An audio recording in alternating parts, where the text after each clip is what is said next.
Kevin Mill in the morning at KIDO Talk Radio. Hope you enjoyed our conversation with our friend Jim Byrne on the podcast and, of course, from our show last week. Jim now back safely in Pennsylvania, and I know we've had enough Pennsylvania talk. And over the weekend, happened Friday night, locally, Big City Coffee. Did you hear about this, Bo? Hear about this? No? I know Sweet William was all over this. And I said, well, Sweet William, why didn't you, break out the blogs and start hitting it, Sweet William? Quit slacking. Got to get those web numbers up on KIDO Talk Radio. Got to get those app yaps going. Big City Coffee got, $3 million from Boise State and then an additional $1 million.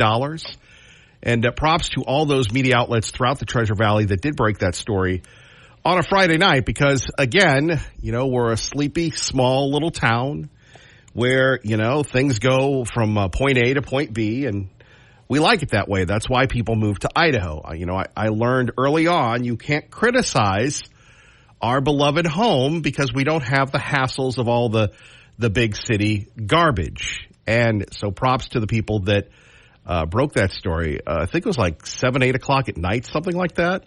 All of a sudden and you know how it is. Everybody, you sign up for something. Yeah, like you, Kevin Miller in the App Yap Club. And then you're inundated with a bunch of no good apps. But the story of Big City Coffee is amazing. So we do want to thank all those outlets for breaking that story. So they originally wanted $10 million, but they've gotten $4 million.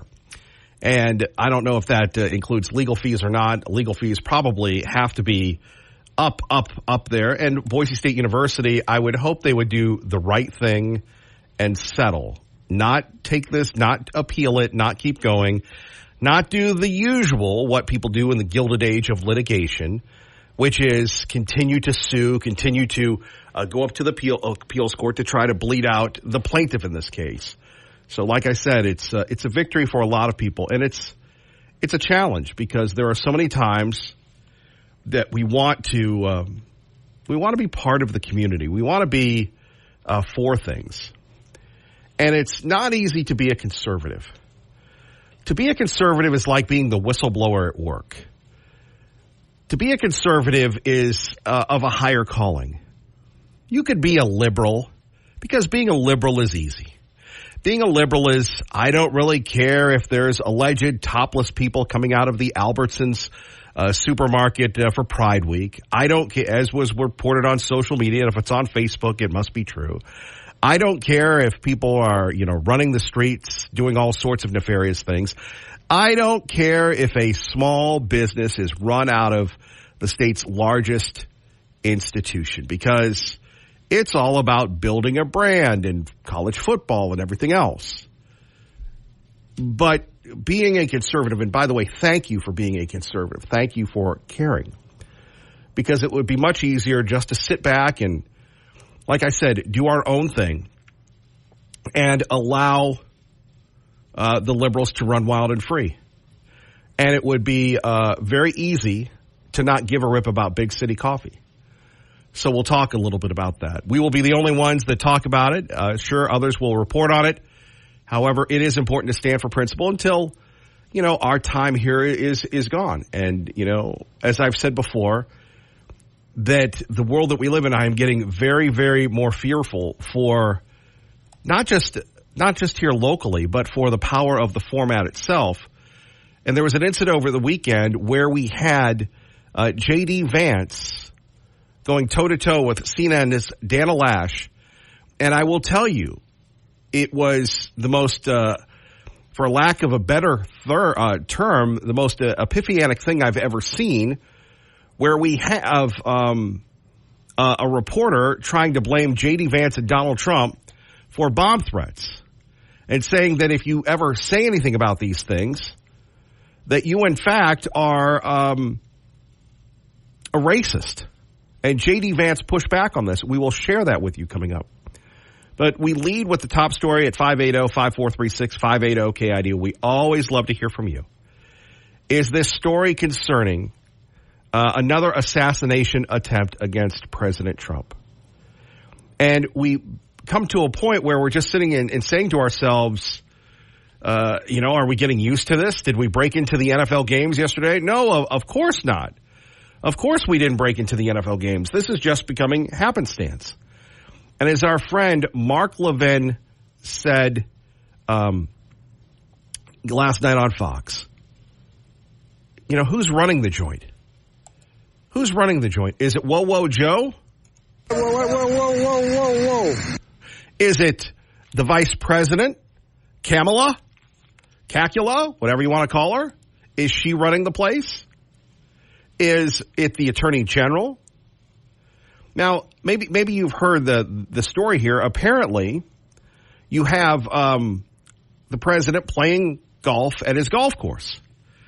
And 300 to 500 yards away, we have a Secret Service guy. And he happens to notice something 300 to 500 yards away, a rifle sticking out of a fence. And I guess it was an AK-47. And the AK-47, so what did the Secret Service do? He didn't say, help, everybody, there's a shooter. He opened fire on the guy. And then the kid ran away, and they caught him. And then you had the sheriff yesterday saying, well, if he were the commander-in-chief, he would get more protection. Have they not learned their lesson? Have they not learned their lesson? Do you know when there's a problem at work or a problem at home? Sweet William, what would be the correct analogy on this? You don't know? You're still trying to book somebody from Fox News? What? Fox News isn't calling you back? They said, we're tired of dealing with that acerbic host out of Boise, Idaho. Who does he think he is? You're massaging their feet? Well, thank you, Sweet William. Appreciate that, Sweet William. But when there's a problem at work, a problem at home, what did your mom say to you? What do you say as a mom or a dad? This has to stop. Or at work, this has to stop immediately. This is embarrassing. You have to stop this thing right now.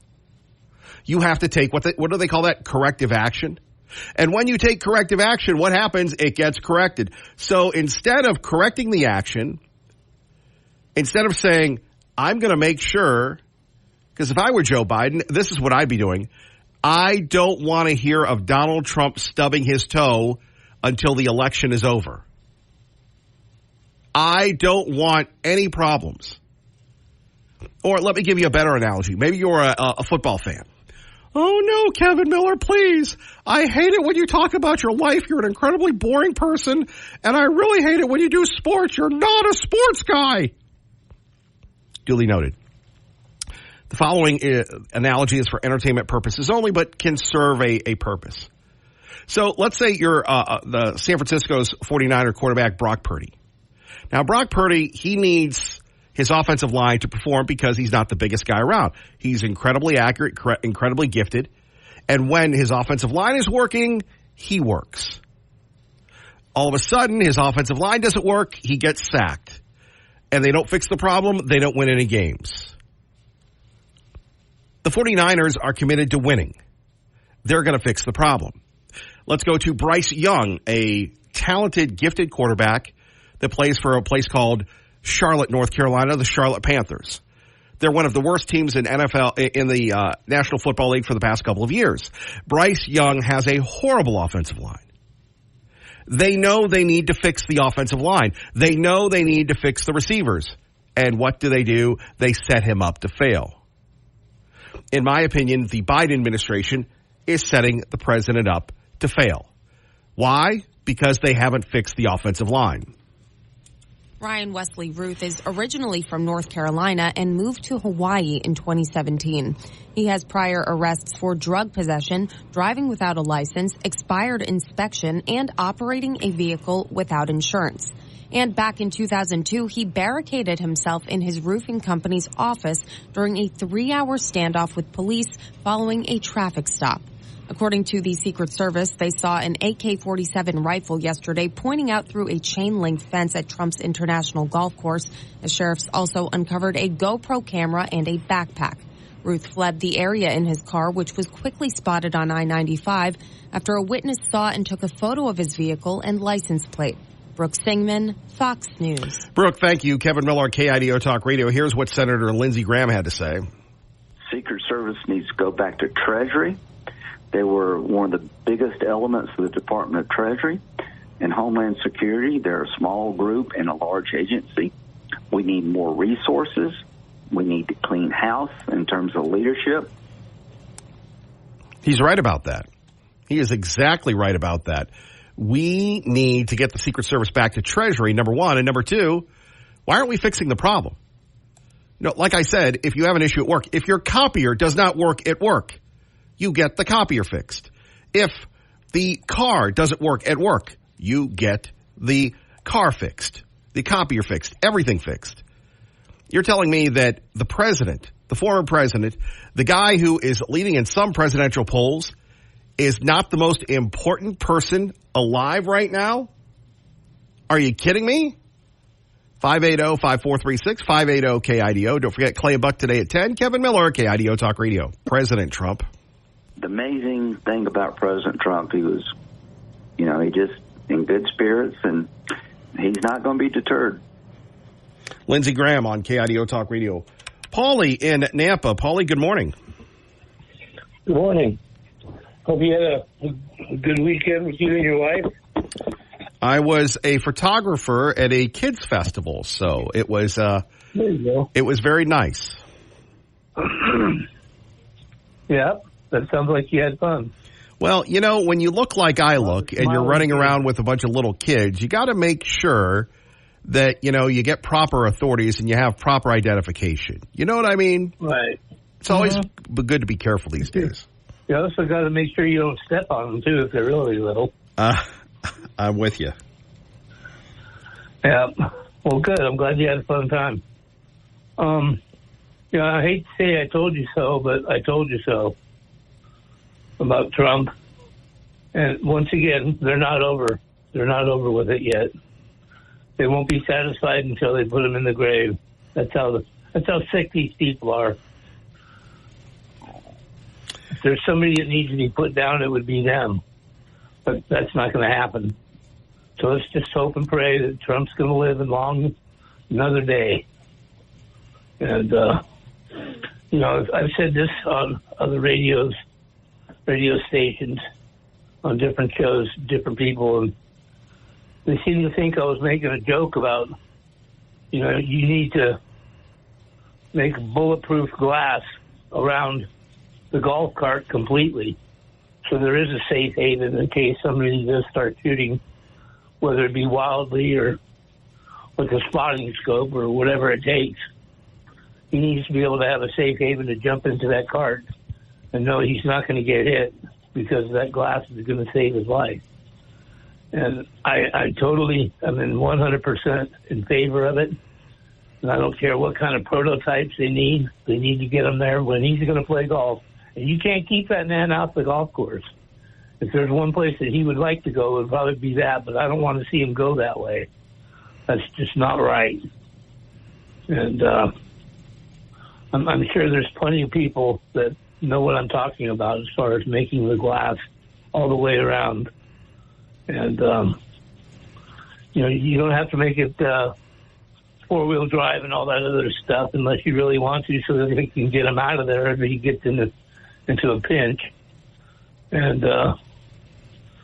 the Secret Service do what they do best, and that's they try to follow up the side of the golf course. But, the guy was right. When you got 3.5 foot tall grass that's bunched around that could hide me, you've got a problem to be able to find somebody in a short order. And so I see the necessity for it, and I see extra bushwhackers going through the bushes to make sure there's nobody hiding. And, if somebody really wants the guy, unfortunately, they'll probably get the guy, and it makes me sick to my stomach to think about it. But, the guy loves golf. You can't keep him off the golf course. I mean, other than Melania, I think she may be top billing, but it's going to be close. And, of course, Barron as well. But we got to preserve this eagle. He's a rare eagle, even rarer than a bald eagle. And people don't understand that. They think that he's in it for himself. And, I don't believe that. I believe there may be a little small part of that may be true. But I think he wants this country to survive. And I think he wants it in the best and worst way at the same time. So, anyway, I'm glad you had a good weekend, you and your wife. How about you? It was pretty uneventful. Usually filled with a lot of meetings and a lot of talking, a lot of coffee. It never gets old for me, though, because I see so many people that come in and struggle. And they don't know the first thing about how to stop stopping and just stop, period. And it's always it's not a quest. It's something more like a duty. Somebody did that for me, so I've got to pass it on to somebody else. And, well, Paulie, we appreciate that. Thank you. You have a wonderful day. You have made our day, young man. We appreciate you. Let's go to Big Pete in Mountain Home on KIDO Talk Radio. Hello, Pete. Good morning, Kevin.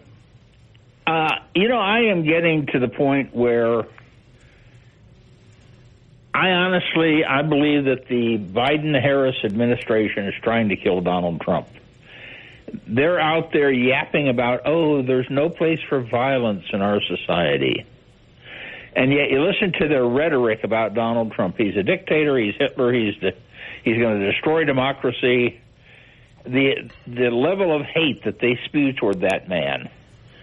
And then you get some whack job like this guy from Hawaii. It's gotten to the point where, I'm sorry. And the other question that I kind of had was, how did he's apparently not doing too well in his business, and how did he get from Hawaii to Florida, get a rental car, buy an AK-47? I mean, did he have all that money stashed away or what? That's a very good point.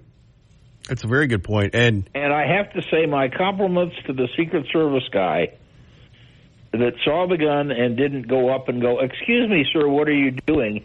He just opened fire on the sucker and ran him off. Yeah, it's also, I think it's a good thing that the guy was captured by one of the county sheriff's departments and not by the FBI, because he might have resisted the FBI and suddenly had to be shot.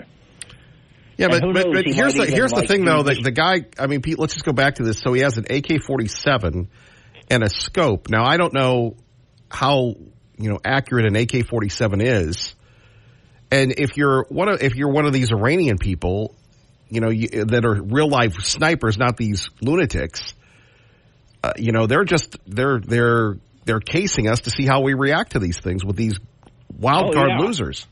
And we've been bringing how many thousands of them across the border? Yeah. But this whole business with, and this guy had been arrested before for having weapons of mass destruction, whatever that was. Well, here's the other one. Here we have people going after Elon Musk.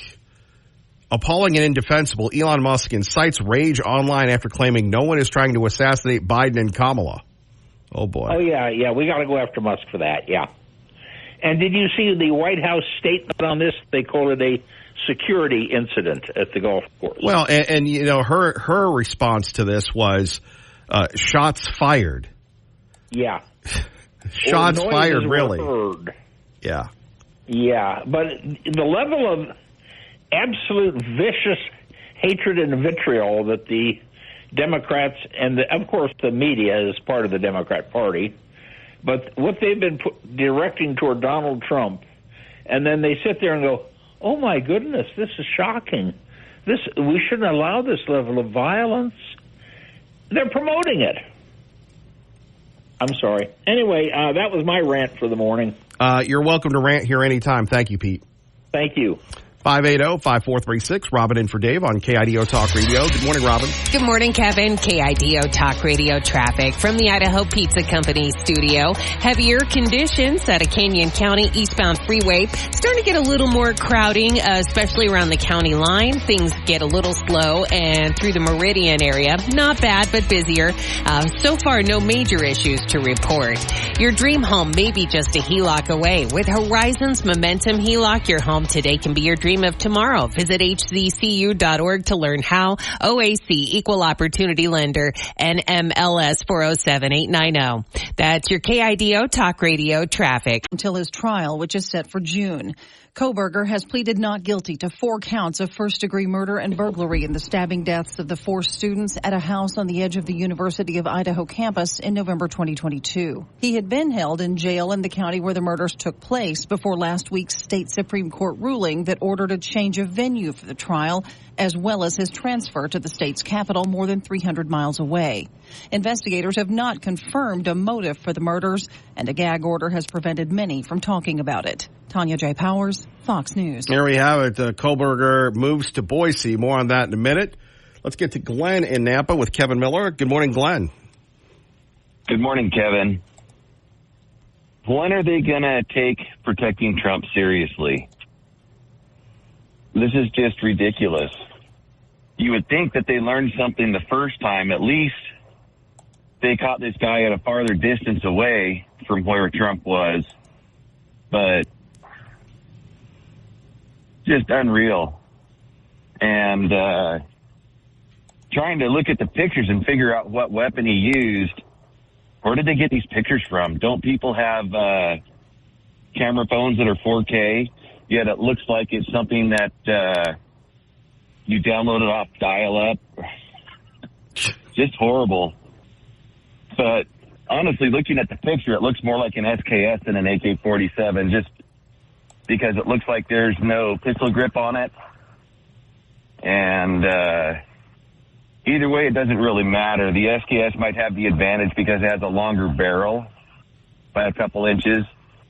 But either one, you should be able to hit a man-sized target fairly easily out to 300 meters, 300 yards. You really? So hold on, wait a minute. Hold on, wait a minute. So, see, again, I don't know anything about guns. I just listened to Tom on Sundays, noon to 3. But, and again, let me just say this: we're talking hypothetically here. Wouldn't you use, like, instead of like and again, please correct me, a weapon that can fire multiple magazines with multiple rounds? Wouldn't you use something that would, like a single shot, like the snipers use? You would think somebody, if they knew what they were doing, would use a single shot, basically a hunting rifle, bolt action, because they're inherently more accurate. And you can usually shoot in longer distances more accurately. Just the setup that he had would not be ideal. Thank God that they are stupid people. Well, the scary part about this is what happens when you've got the Iranians and the Russians and the Ukrainians and people that, forget more than these nitwits will ever know. They have to, that's what intelligence agencies do. They monitor strengths and weaknesses. Yes, definitely. And we're showing weakness right now. We've seen twice in the last 2 months that the Secret Service has allowed to get somebody to get within shooting distance of Donald Trump with a weapon that we know of. How many other things may have happened where we don't hear about it? That's what worries me. Well, or the comments by the local law enforcement where they're saying, well, he's not the commander-in-chief, so he doesn't get the full detail.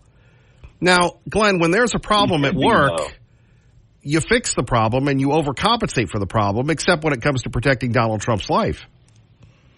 Exactly. You're spot on that. They're not learning from the past. They're not. And here, the whole thing is you have the left, they're saying that Donald Trump is an existential threat to democracy. That if he gets elected, that we're done. We're not coming back from that. And what does that tell people? What are you signaling? And I know that The right are saying that about Kamala, too. But we're not going out trying to take Kamala out. We're trying to win at the ballot box, not in the cartridge box. So, you know, it shows in the records, if we believe what the internet sleuths have found is true, that he voted Democrat in the primary earlier this year. Voted on the Democratic primary, the shooter did. So, it just makes you wonder, Kevin, are they going to keep letting people take shots at him or get close enough to take a shot? Or are they going to take their job seriously? You know, after the first assassination attempt, nobody got fired. Now, there's some people that they're letting take retirement and leave the Secret Service, but people need to be fired. And I'm not, heads need to roll, but that's not, that's not violent rhetoric. That's just an expression.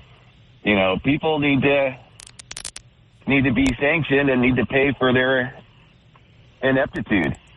Mm-hmm. So,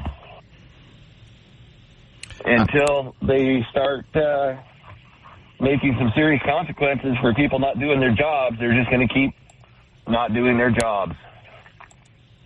Glenn, thank you. I think it's to the point where... Keep going, Glenn. Where everybody gets a trophy. That's what it is. They're not worried about who does the best job, but who fills the slot that they need to fill to meet their quotas. You know? And the meritocracy is gone in the government. And I think a lot of them are scared because, you know, they're talking about if Trump wins, they're going to have the Office of Government Efficiency, which is kind of an oxymoron. But I think it's a good thing that they're going to try to go in and make the government work better with less because our spending is out of control. And something needs to be done to save us because... Sure. Right. No, unless the spending stops. Yeah, go ahead. I'm with you, Glenn. I got to run. Thank you. All right. Thanks, Kevin. I appreciate it. Glenn was going on and on the spending, and he's right about that. And the rhetoric has to stop. Everything has to stop. It's crazy. Coming up, we will share with you CNN's Dana Bash going toe-to-toe with J.D. Vance. 17 minutes asking him about the Haitians eating the pets and accusing he and Donald Trump of inciting violence in Springfield, Ohio. Never has Springfield, Ohio seen so much attention. Speaking of attention, what is it, less than 50 days before the election? Sean Hannity on the case, weekdays 1 to 4 on KIDO Talk Radio. KIDO Talk Radio. Turn up your radio. Here's the Sean Hannity Morning Minute.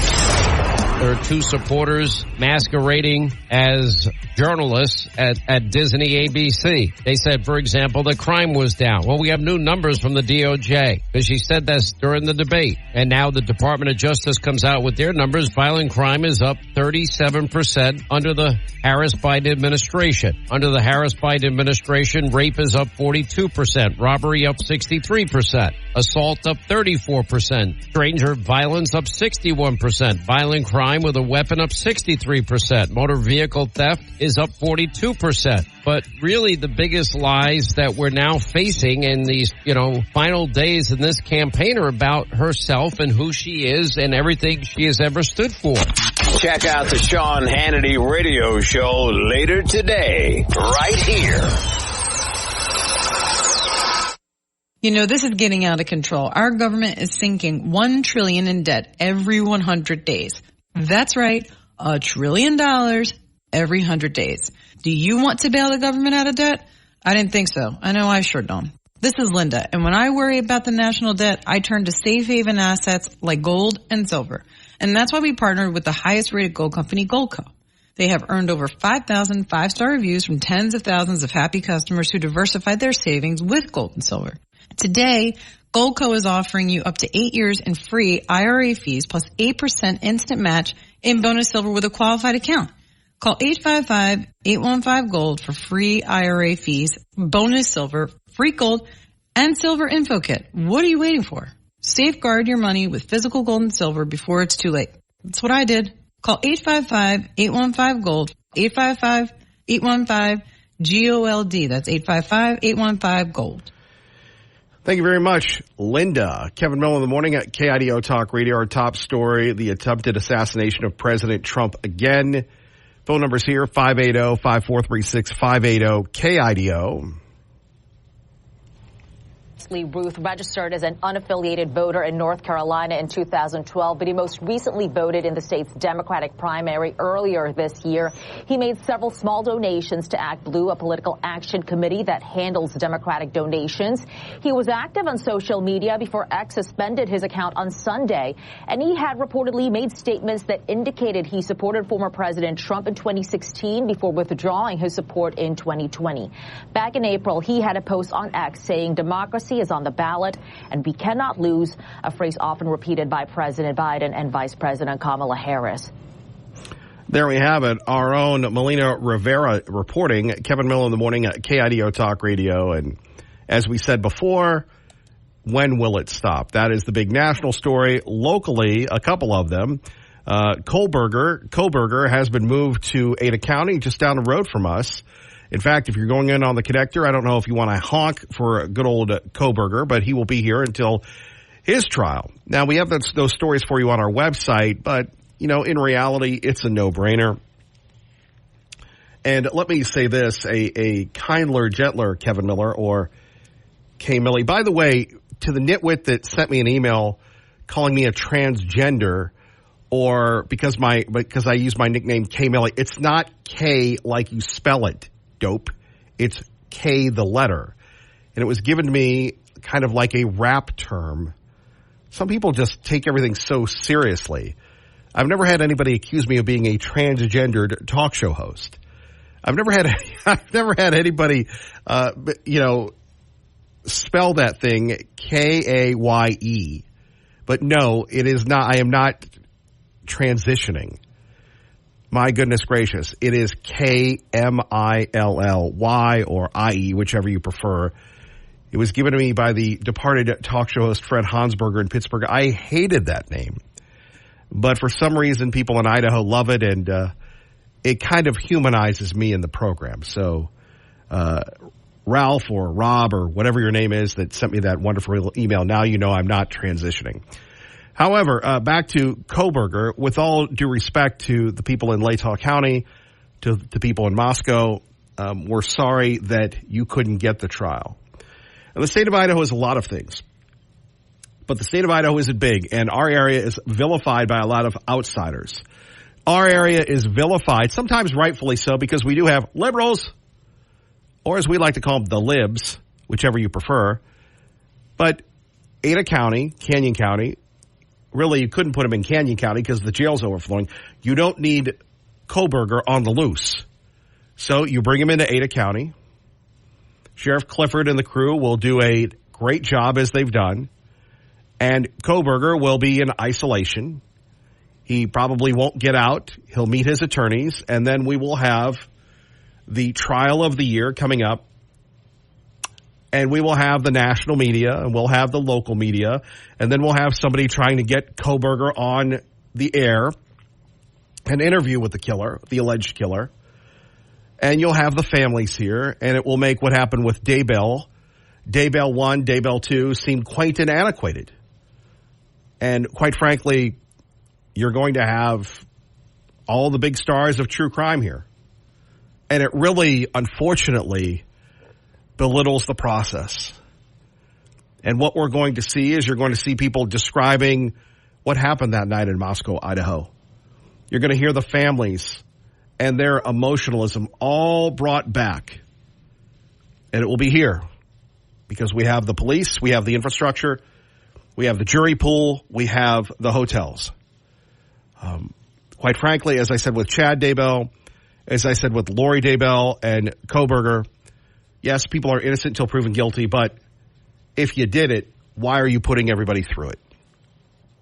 What I guess is Kohlberger was a wannabe criminologist. That's what he was getting his master's in or his doctorate at Wazoo. And this is just one big giant trip, a fascinating trip for him on his way to the death penalty if he is convicted. But we will all be a part of it, and we will all be watching. But this is why it's coming to Boise. And you're going to have people coming in, and it's called the Media Freak Show. where they come in, they pretend to be your friend, they can pretend to care, and they grip and grin, and then they're out. You'll be seeing a lot of live shots from the Ada County Courthouse. You'll be seeing probably our friend Nancy Grace coming in. You'll be seeing a lot of folks. Kevin Mill in the morning at KIDO Talk Radio. Coming up next, your reaction to the attempted assassination of Donald Trump, President Trump, at 580-5436, 580-KIDO. Coming up next hour, Tom Gresham will join us from Gun Talk, noon to 3 and 6 to 9 on Sundays on KIDO Talk Radio to describe, once again, the fallout over another assassination attempt on President Trump and what it means for your right to keep and bear arms. Kevin Miller, KIDO Talk Radio. One more time, Chris Ryan. KIDO. You point something out, something that needs to be corrected. Now, for some reason, I saw, and by the way, Steve, thank you for this. Steve sends me an email so early in the morning. Steve, Kevin, I'm surprised at you. You haven't done your research on the attempted assassination of the president. You're a Sunday guy, and you don't know the recent shooter was older than 58? You called him a kid. Well, I'm not going to come back from that. You're right, Steve. This kid has given a statement saying that his dad, who hates Trump just as everybody does, the quote was directly from the kid. That doesn't sound like a Republican anytime recent to me. Republicans need to keep the government shut down. No, no, no. Thank you for that, Steve, for that. I think I got the pictures confused with him and his kid. He's got a kid that's 35. And some of these photos of him show him younger than being 58. But this is what we know from, what is it, the Daily Mail. The son of Ryan Wesley Ruth, the man named as the suspect in a possible assassination attempt near Donald Trump's Florida Golf Club, said his father is not a violent person and did not believe him to own a gun. Orrin Ruth reached the Daily Mail shortly after Sunday's shooting, said this was the first time he'd heard of an alleged assassination attempt. By the way, when we talk about that we do live in a digital world, can you believe this? I mean, the guy was going to film it with a GoPro. I don't know about you, but I don't know. I don't know, man. If I didn't have the capabilities of filming everything, I think I'd be fine with that. I think I'd be fine with that. Hey, here's a selfie. This guy's 58. And again, Steve, thank you for correcting me on that. He's got a 35-year-old kid, and his life is so dismal that he throws it all away in trying to kill the president of the United States or the former president. He said his father hates Trump as every reasonable person does. I don't like Trump either, little Sonny Boy added. But he said his dad is not a violent person and couldn't believe his father would target the president. He doesn't seem like a killer or a wannabe killer. He just happened to buy, the Kevlar and the gun and the backpack and the GoPro. He seemed like a good old dad, just a normal dad in a normal neighborhood. He's my dad, and he's had a couple traffic tickets. As far as I know, the son said. That's crazy. I know my dad, and I love my dad, but that's nothing like him. Well, apparently he was mad about Ukraine. Ruth said his father, who had no military experience, said he traveled to Ukraine following the 2022 invasion to help volunteer and provide aid to those affected. Ruth moved to Hawaii a few years back and was living with his longtime girlfriend. And it goes on and on. He's not a violent person. And where do you think that hatred of Donald Trump fomented? Where do you think that he got the idea and everything else?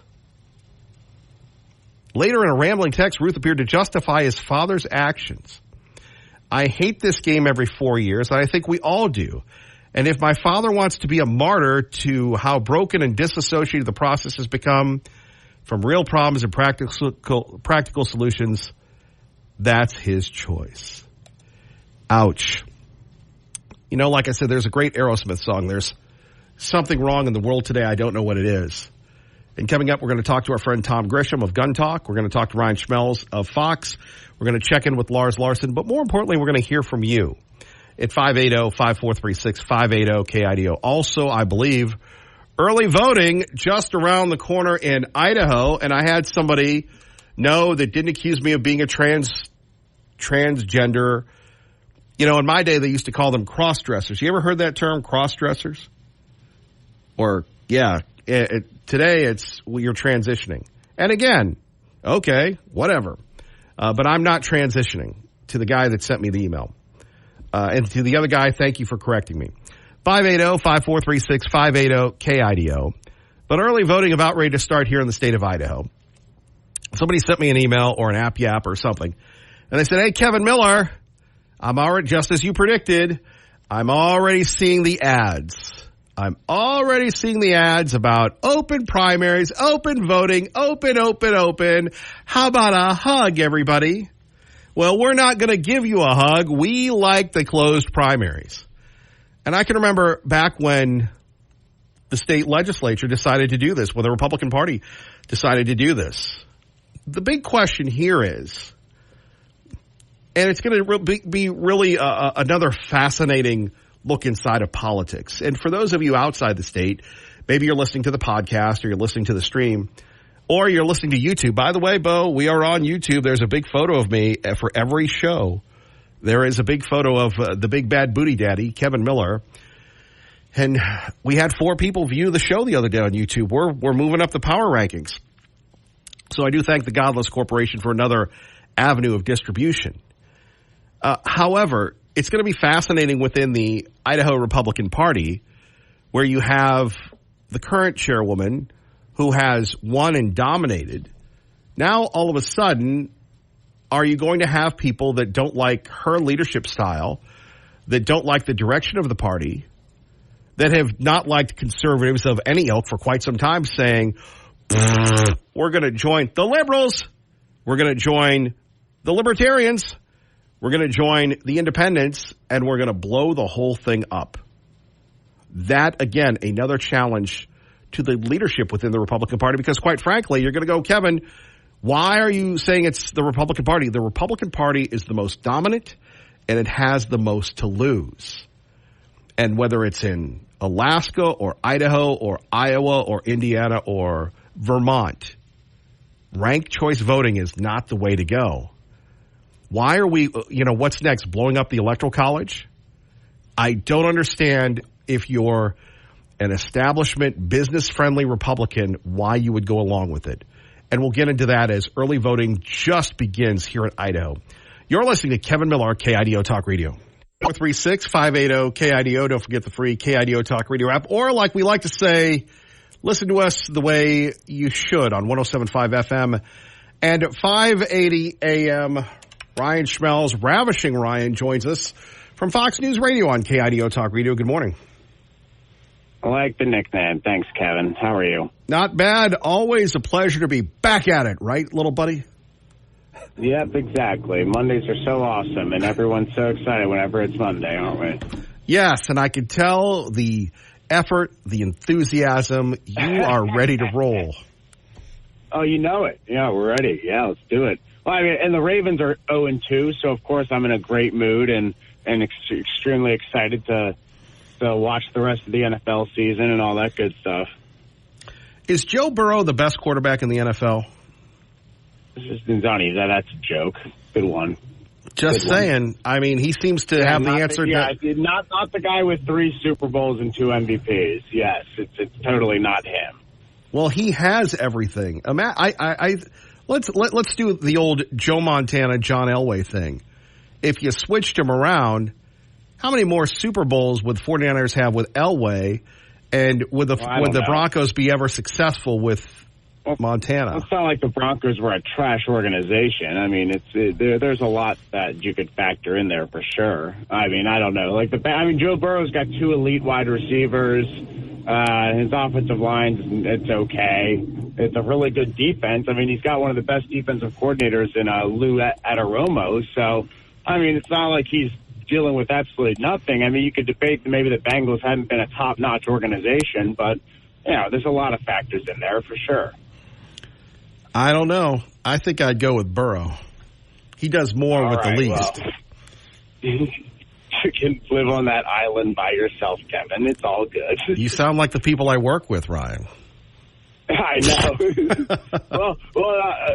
I don't think I'm in the minority thinking that what you just said was a hot take. So, yes, they call me Hot Take Miller here. Speaking of hot take, is the government going to shut down? And if so, does anybody care? Well, it's definitely in a serious situation. Republicans have tried to pass their this bill that would have extended the government funding until March, and then it would have also included something called the SAVE Act, which is a proof of citizenship to vote in federal elections bill. They were not able to build consensus on that, and Johnson had ultimately pulled the bill, and so its future is uncertain and arguably on life support. So what Speaker Johnson's going to do next, he was on Fox and Friends, said he was still trying to build consensus, but we don't know what that consensus looks like. Yeah, and obviously it's an election year, and people are worried about if the government shuts down, who gets the blame. Yeah, certainly, yes. And I think that was actually expressed to Speaker Johnson on a call based off what sources have told us. There was a GOP conference call a while back. There were those who were in swing districts who spoke up and said that they're concerned about what a government shutdown could do to Republicans down ballot. Concerned about a government shutdown in general and what that could do for the country. So this is certainly something that Johnson is grappling with, especially when there's actually some within his conference who I don't think really are majorly concerned about a shutdown. They actually think that Republicans should push harder to get some of what they're pushing for, which is some type of bill on election security and also spending cuts. Yeah, and you have to wonder if those are ever going to happen, or are we just going to kick the can down the road? It depends. I mean, we do have an election coming up. Congress will probably look a whole lot different starting in January, potentially, but we'll see. Well, then again, it comes down to the Senate is, even if Mitch McConnell were running it, they have a different view of how the budget should go as opposed to the House. Any big disagreements there between the two? Yeah. Well, I think that there's a lot of people in the Senate on the Republican side who just want Speaker Johnson to extend current government funding maybe till like December or November and allow them more time to negotiate something. I don't think they like this idea of pushing it all the way, because Johnson's plan would push it all the way to like March, whereas and I think there's a big concern about what that could do for military readiness. So I think there are a good amount of Republicans who say, all right, just do a short-term extension and we'll try to figure out how to fund the government from there. But don't be doing an extension all the way until the next, pretty much next year. Yeah, and then, of course, it'll be a lame duck Congress. And as you know, anything goes with a lame duck Congress, right? Yeah, we'll see. I think there are a couple bipartisan bills that they're working on. There was one that was introduced last week with Tim Tebow's help, actually, that we would update some of DHS's resources when it comes to how they track predators, especially ones who are preying on children and committing sexual abuse. So I think that that's certainly something that maybe you could see Congress partnering on a bipartisan basis and pushing. Tim Tebow on Capitol Hill, really? Yeah, if you go onto my Instagram or my Twitter account, you can see us exchanging some nice words together. We had a nice little conversation afterwards. It was quite a moment. Yeah. How big is he in person? He's pretty tall. I wouldn't say he's massive, but you know what? He's like 6'2", I think. And I heard he's about 240. 240 something. Yeah. I think he's slimmed down a little bit since his playing days, but he's still in shape. You can tell. Yeah, he needs to go back and help his Florida Gators is what he needs to do instead of hanging out with you. Yeah, I think they need a lot of help right now. Oh, Ravishing Ryan Schmelz, we appreciate you, brother. Thank you. All right. Thank you, Stunning Kevin. Thank you. Stunning Kevin Miller. Phone numbers here, 580-5436-580-KIDO. Did you notice the networks really downplayed the second assassination on President Trump? They're trying to blame it on the dogs and cats controversy. It's just amazing when you think about this. Tom Gresham coming up. Get his thoughts on another assassination attempt, another attempt by the liberal media to come after your right to keep and bear arms. By the way, isn't it ironic that we have the idea that the president could be assassinated again and nobody cares, or Kamala Harris saying that she doesn't want to take your guns. She's a gun owner. What does she own? A musket, a six-shooter? Just the lies perpetrated by the media. And by the way, I don't understand it. On one hand, we're talking about white privilege and everything else, and on the other hand, we have Tim Walz. Much more coming up. By the way, here is Mr. Ruth, the alleged assassin, talking about, well, being on live on CNN during his Ukraine adventure. Well, I've been dealing with Russia for my entire life. You know, we had one period where it was okay, but now we've let it slip back into terrorism. So it's just, the world needs to respond. You know, why world leaders are not sending military is beyond me. We're going to have to elect new leaders the next go around that have a backbone and that, you know, have the fortitude to say, hey, we're not going to tolerate this type of behavior. By the way, that was in June 2022. Who was the president? 2 words for you. Joe Biden. And then the replay 6 to 9 on KIDO Talk Radio. Tom, good morning. Good morning, sir. Great to have you with us. So are you surviving the fires up there? It's been an interesting week, to be sure. Last Sunday, not yesterday, but the last Sunday, had to get off the air. You probably heard quickly because all of a sudden we got the evacuation notice here. We're on the west side of Lake Cascade, and the sheriff's deputies were beating on the door saying, you got to go, you got to go. And I'm doing the radio show, so it's time to go. Well, at least it wasn't the ATF, sir. Well, there's that. Exactly right, you know. Or the Secret Service, who would go, la, la, la, la. Well, before we get to that, you were telling me yesterday you had a wonderful conversation from somebody from CUNA that was going to correct you on what happens when someone breaks in your home, sir. This is so Idaho. I have to hear this. Yeah, Bill from CUNA. And look, he's a former cop. At least he described himself as a former cop and firearms instructor. And we had a very strong difference of opinion on, you know, the scenario is someone breaks into your home, what do you do? And my position is, well, it all depends. You got to figure out, you know, is this your drunk neighbor who got confused and broke into your house thinking it was his house? You know, is it somebody you can persuade to leave by saying, I have a gun, I have called the police, you know, yelling down the stairs, you know, get out of my house.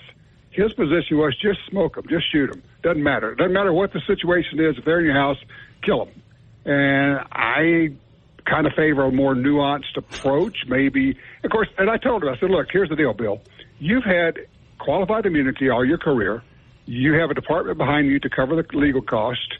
You are covered on the criminal aspect of it through qualified immunity. We don't have any of that. And so we have to be a little bit more circumspect about it. And look, I get it. If somebody's trying to hurt you or your family, you do what you got to do. Not a problem. Get that completely. But if it's just some punk kid who broke into your house and you can yell down there and say, get out of my house, and they run away, look, here's the deal. It's going to cost you a minimum of $100,000 to pull the trigger, and legal fees and everything else, not to mention all the other costs. So I'm actually okay with just letting them take my $500 TV. I think I'm dollars ahead on that deal. Well, and it's funny because people in Idaho, they want the Castle Doctrine, which would allow that immunity that has been stalled in the legislature for quite some time. You know, and the Castle Doctrine only gives you a little. People don't really understand what that is. It gives you a little bit, but it doesn't give you free reign. You still, all the laws apply in terms of, you know, were you in fear for your life? Can you convince 12 people that was a reasonable fear? And that's the thing that people sometimes forget. Just saying the words doesn't really mean anything. You still have to convince 12 people that if they were in that situation, that they would have reacted the same way. Me, I would prefer not to have to explain that to somebody. So if there's a way to avoid that in any way possible, I'm all on board, which is not to say I wouldn't protect myself. Clearly I would, or protect my family. It's just a little bit more nuanced, and I guess, you know, and we had a spirited discussion, and it's prompted a lot of other calls, and I appreciate, you know, all the callers, you know, in the Boise area and the listeners who call in, and we have these conversations. It was actually quite a lot of fun yesterday. Well, I'm glad you could enjoy the entire show, sir. Yeah, me too. And the smoke is almost gone, and the fires are almost gone. If we could get another couple of days of rain, it would really make us happy up here because we have a lot of fires going. Yeah, it is one of the drawbacks of living in Idaho. Our great friend Tom Gresham, host of Gun Talk, joining us here on KIDO Talk Radio. So, Tom, your thoughts on what happened yesterday involving President Trump? You know, we're at the place where everybody has an opinion based on almost no information. which is, hey, that's what we do for our talk radio, right? Yes, sir. But we're waiting to hear more. Clearly, this person who was planning to kill President Trump has a long criminal record. They had him a number of times, so we'll figure that out. On the firearm itself, they keep describing it as first it was an AK, and now it's an AK type. I think they may end up, it's hard to tell from the photos they put out, and they're probably doing a briefing right now. We may get more information. It may not be an AK at all. It may be an SKS, which looks like an AK but is not in any form, which really doesn't make much difference in this overall deal. The Secret Service, we can say, well, where was the Secret Service? And I would say, well, the Secret Service actually was ahead of Trump doing the sweep, saw the threat, got rid of the threat. I would like to just say, look, yeah, there probably are some holes in what they're doing, but it wasn't a terrible job. It also, on the other hand, probably wouldn't be a bad idea for Trump to put together his own security team working either with or instead of Secret Service. I guarantee you he could put 50 former Special Forces guys on the ground that would volunteer this afternoon to put together a team that would take care of that. Well, Tom, as someone who has grown up when America was great, and we're not saying that it isn't, but it's under challenge right now internally, what do you make of another attempted assassination attempt when maybe they just weren't publicized? It seems to be happening a lot to President Trump. Yeah. Well, you got to back up and say, what's going on here? What's the impetus?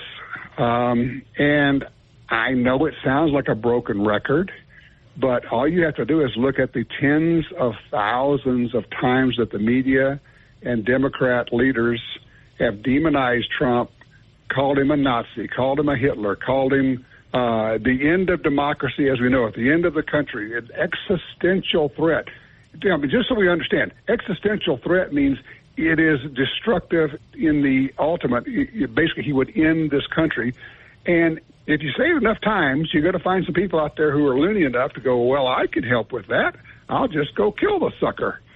And while I am not saying the media is responsible for this guy, there is a background, a current, a wallpaper. It's just there everywhere of people saying that he is so dangerous that he really should be eliminated.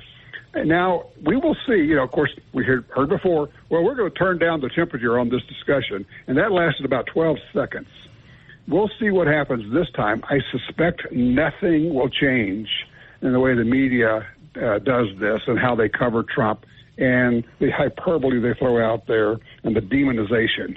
So we shall see.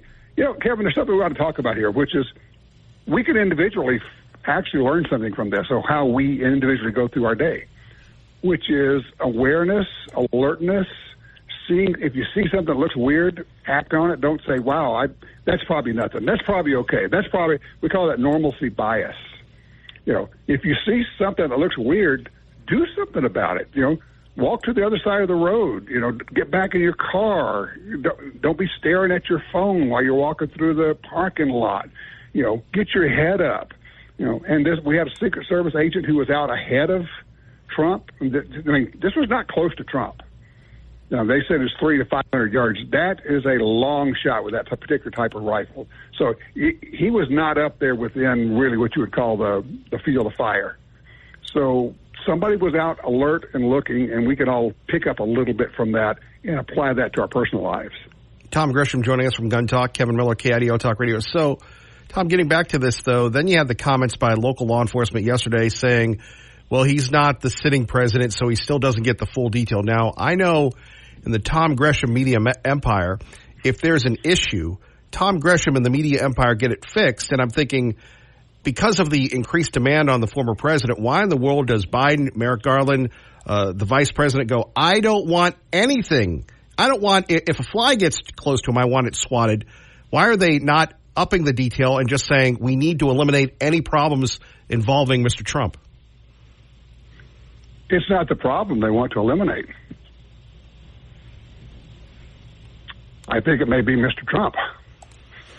And I think Merrick Garland is the most corrupt attorney general we've had in the history of the country. and you could say, well, he's incompetent. Well, that two things could be true at the same time. But I also think he is so politically corrupt that he would, in fact, scale back the protection for President Trump. And they did, of course. The Biden administration did. And then they increased it somewhat. But it's not at the level of Biden and should be. You know, I mean, like I say, at this point, does anybody really trust the Secret Service? Boy, that's and tough. I would really trust a private team more than I would trust the Secret Service on this. Well, your own team. Boy, that as a patriot, that can't be easy to say. No, I mean, they're supposed to protect the president, protect their protectees, whoever that person is. The level that they have been giving Donald Trump has been weak. Clearly, what happened in Pennsylvania was unacceptable, unbelievable. This was better. They stopped this before we had a shot fired. This was better. You know, maybe somebody behind the scenes is looking at it and going, okay, this is starting to be really embarrassing. Yeah, well, I would think it would be when you let this guy get shot. You let President Trump get shot. That would be embarrassing. So maybe somebody behind the scenes is actually doing something about it now. I don't know, but, you know, Kevin, here's the problem. You know, the next time could be fatal. I mean, it was just inches away from being fatal in Pennsylvania. You're right. And this is the ultimate in election interference, if you want to use the buzzword of today. Killing a candidate would be the ultimate in election interference. And I would think you would apply every possible resource the federal government has to this. Yeah, no, I you know, to eliminate this, and what happens if we're seeing it before our eyes and we all just watch because we don't do anything? Well, look, and I'm not saying that Merrick Garland wants Donald Trump dead. I'm not saying that. Yeah, because, hold on, because, Tom, with all due respect, if you did, you'd be getting the right now. Well, if I'm not on a list, I'm not doing my job right. You know, look, we're all on a list of some sort, but I just think he's incompetent, and I also think he's politically corrupt. And I've thought that for a long time. And aren't we glad that they kept him off of the Supreme Court, for heaven's sake, a lifetime appointment? No, you know, he was in town a couple weeks ago. You know, Mitch McConnell, people can rip him all they want, but that was Mitch McConnell's move. Tom Gresham joining us from Gun Talk. Now, a couple of more questions. And again, as you know, Tom, I can barely spell the word gun. However, what do you make of the choice of this weapon? And as I was talking to Gun Tote and Glenn last hour, why are these people using these weapons as opposed to a hunting rifle, which I would assume be more accurate? Well, you know, that's interesting. If you don't know a lot about guns, this looks cool and sexy. This is not, if it is in fact an SKS, and look, there are some that are fairly accurate, it would not be the choice you would want to use, generally speaking. Now, it may be something else. Here's the thing. We're working off of very little knowledge. It may be something else completely. So we're kind of guessing. But, yeah, to your point, let's spin it around. You know, it's not the type of gun that's being used. It's the will and the intent. And anybody's hunting rifle they use for deer or elk hunting in Idaho would work just as well and very possibly better. So at this point, we're kind of lucky that no one has gone that direction, because there are a lot of deer and elk hunters in Idaho who have no problem at all hitting a target at 400 to 600 yards. So fortunately, we haven't had that happen. And so, but that being the case, I go back to the Secret Service. They have to know, I hope, that there are a lot of people who can shoot very well, and they have to expand the perimeter. They have to. And that takes a lot more resources to do that. And look, I'm just a goofy guy on the radio who doesn't know anything about how this all works. I'm just kind of guessing out here. It's just one of those it seems to me kind of things. So there may be a lot of factors here I'm unaware of, but it does seem to me that we should have, or Trump should have much bigger perimeter. I would say probably should have the same level of protection as Biden at this point. I mean, come on, 2 assassination attempts. It's time to ramp it up to the max on the protection level. Agreed. Finally, Tom Gresham, because, I know you have other things to do besides hang out with us all morning, but we so appreciate you waking up and rolling. There are, and again, these folks in the intelligence community, special ops community. So far, these two have been 2 boneheaded lone wolves, but the Russians, the Iranians, people that do it for a living are really seeing the limits and the vulnerabilities of protecting President Trump. What happens if one of these folks decide that they're going to send in a professional, sir? The problem with that, and I think we all understand that, is that if you send in a professional, particularly if he or she doesn't care about being caught or killed, that's exceedingly difficult to protect against. And everybody in the protection world understands that. Look, I got a good friend who's done the highest level of protection imaginable. I got a couple of friends who've done protection for Donald Trump. And they will tell you, look, we do everything you can do, and you work with these circles, concentric circles of protection. But somebody who's really good and doesn't care about getting caught, that's just the one they worry about. That keeps them awake at night. So I don't know. I just, for me personally, I cannot express more admiration for President Trump and his courage. I mean, the ability to get shot and jump back up and yell, fight, fight, fight. And, for all of his other foibles and the weird way that he speaks sometimes drives people crazy, me too, I still think he is the guy in terms of where do you want the country to go, and do you want Miss Word Salad to be in charge of the country. Yeah. Tom Gresham, anything else you'd like to share with us if people want to get a hold of you when you're not? Well, tune in to Gun Talk. Also, we're doing a lot of videos online. Look for Gun Talk everywhere. And I would encourage people, if they're concerned with their personal safety at all, go take a look at this digital series we've done called First Person Defender. And you come away with a lot of those, I never thought of that moments of, wow, that's how that works. Oh, that happened so fast. ATM robberies, robberies in the parking lot, that type of thing. It's called First Person Defender, and you can find it over on YouTube. Tom Gresham, thank you, sir. Well, thank you, and, let's all pray for all the candidates. We don't need this in America. We don't need this. We need better protection. And with any luck, maybe the media will tone down the rhetoric, because I really think that's a factor.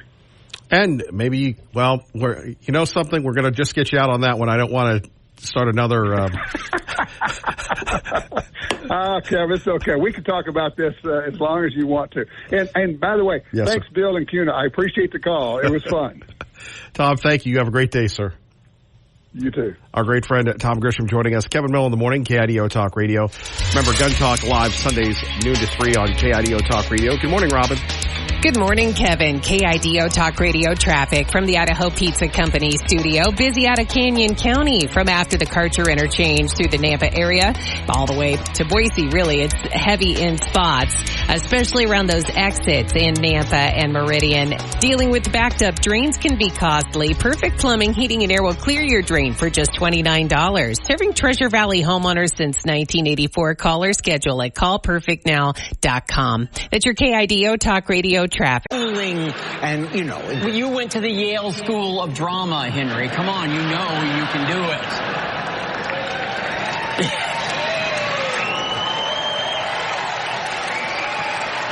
Oh, my. He's not going to do this.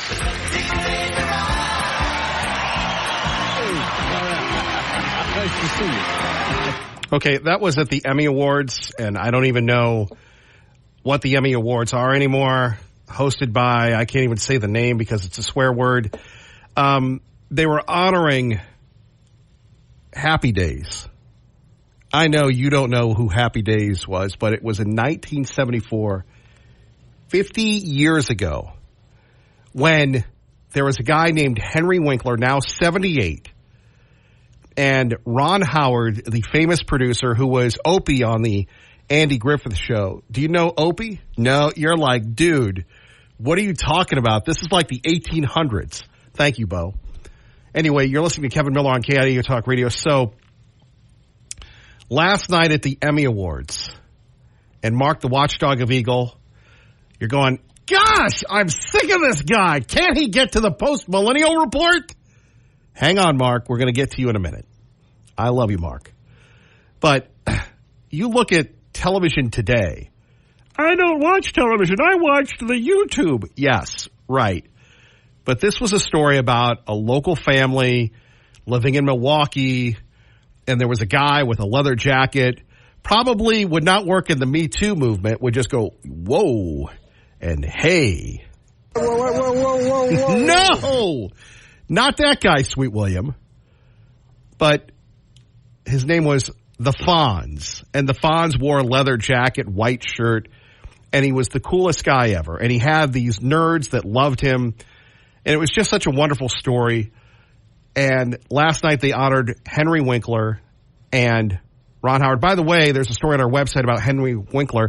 His favorite place to visit, Idaho. He loves to fish in Idaho. I have a solution. What? Well, you could do it. No, come on. First of all, I'm out of practice. And second of all, it takes schooling and, You went to the Yale School of Drama, Henry. Come on, you can do it. So in other words, they're at a set that looks like the Arnold set from the old Happy Days show. And one of the things that Fonzie used to do, he wouldn't pay for the jukebox. And you're going, what's a jukebox? Google it, kids. It's how your grandparents and great-grandparents and parents would actually listen to music. No, we didn't have phones then. No, we didn't have cassettes then. We didn't have anything then. So we would put something called a quarter, which is a coin, into a machine called a jukebox where we would play our songs.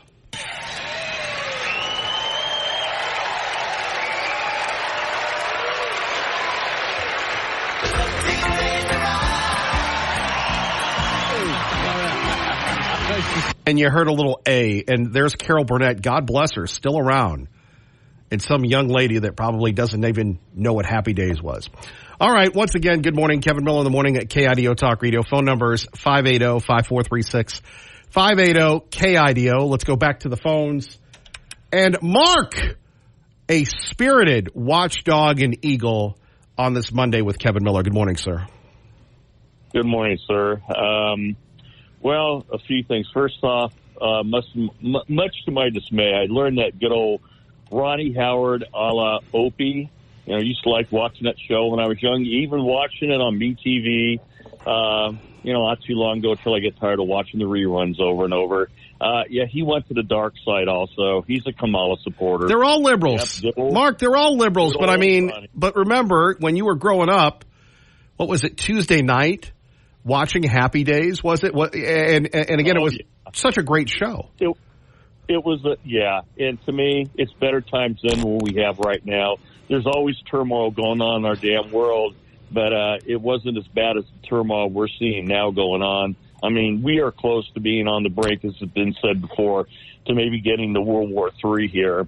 Some of the things I want to bring up about this second assassination attempt, I was out building a deck with my son yesterday. I didn't get home till about 6:30. Turned on the TV. All I saw was an NFL game. I knew nothing about this, Kevin. Nothing at all. I don't watch usually our own local Alphabet Network media outlets.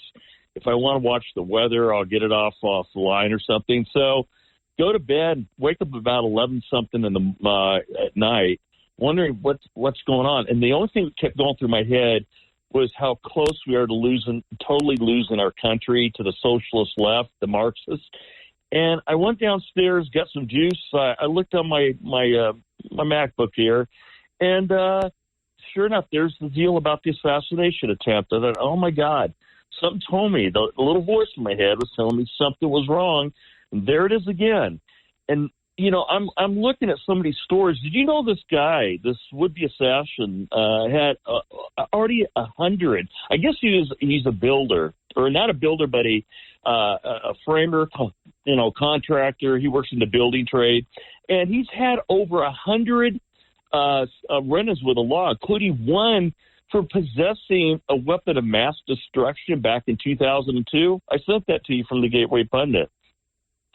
Secondly, apparently also from the Pundit was the story that Trump apparently made the last-minute decision to go to the golf course. This was a last-minute decision. And I'm wondering how in the heck would this Ross guy know anything about that unless he was informed? Thirdly, well, we had the first clown, that Kirk kid that tried to assassinate him with an AR-15. Now we got a clown trying to do it with an AK-47, which is even, that's not as accurate. I can tell you that. Or an SKS. It's probably a little more accurate than an AK-47 is, even with a scope. And it's like, boy, what an excuse for the media to push the anti-gun assault weapons BS line to all of us.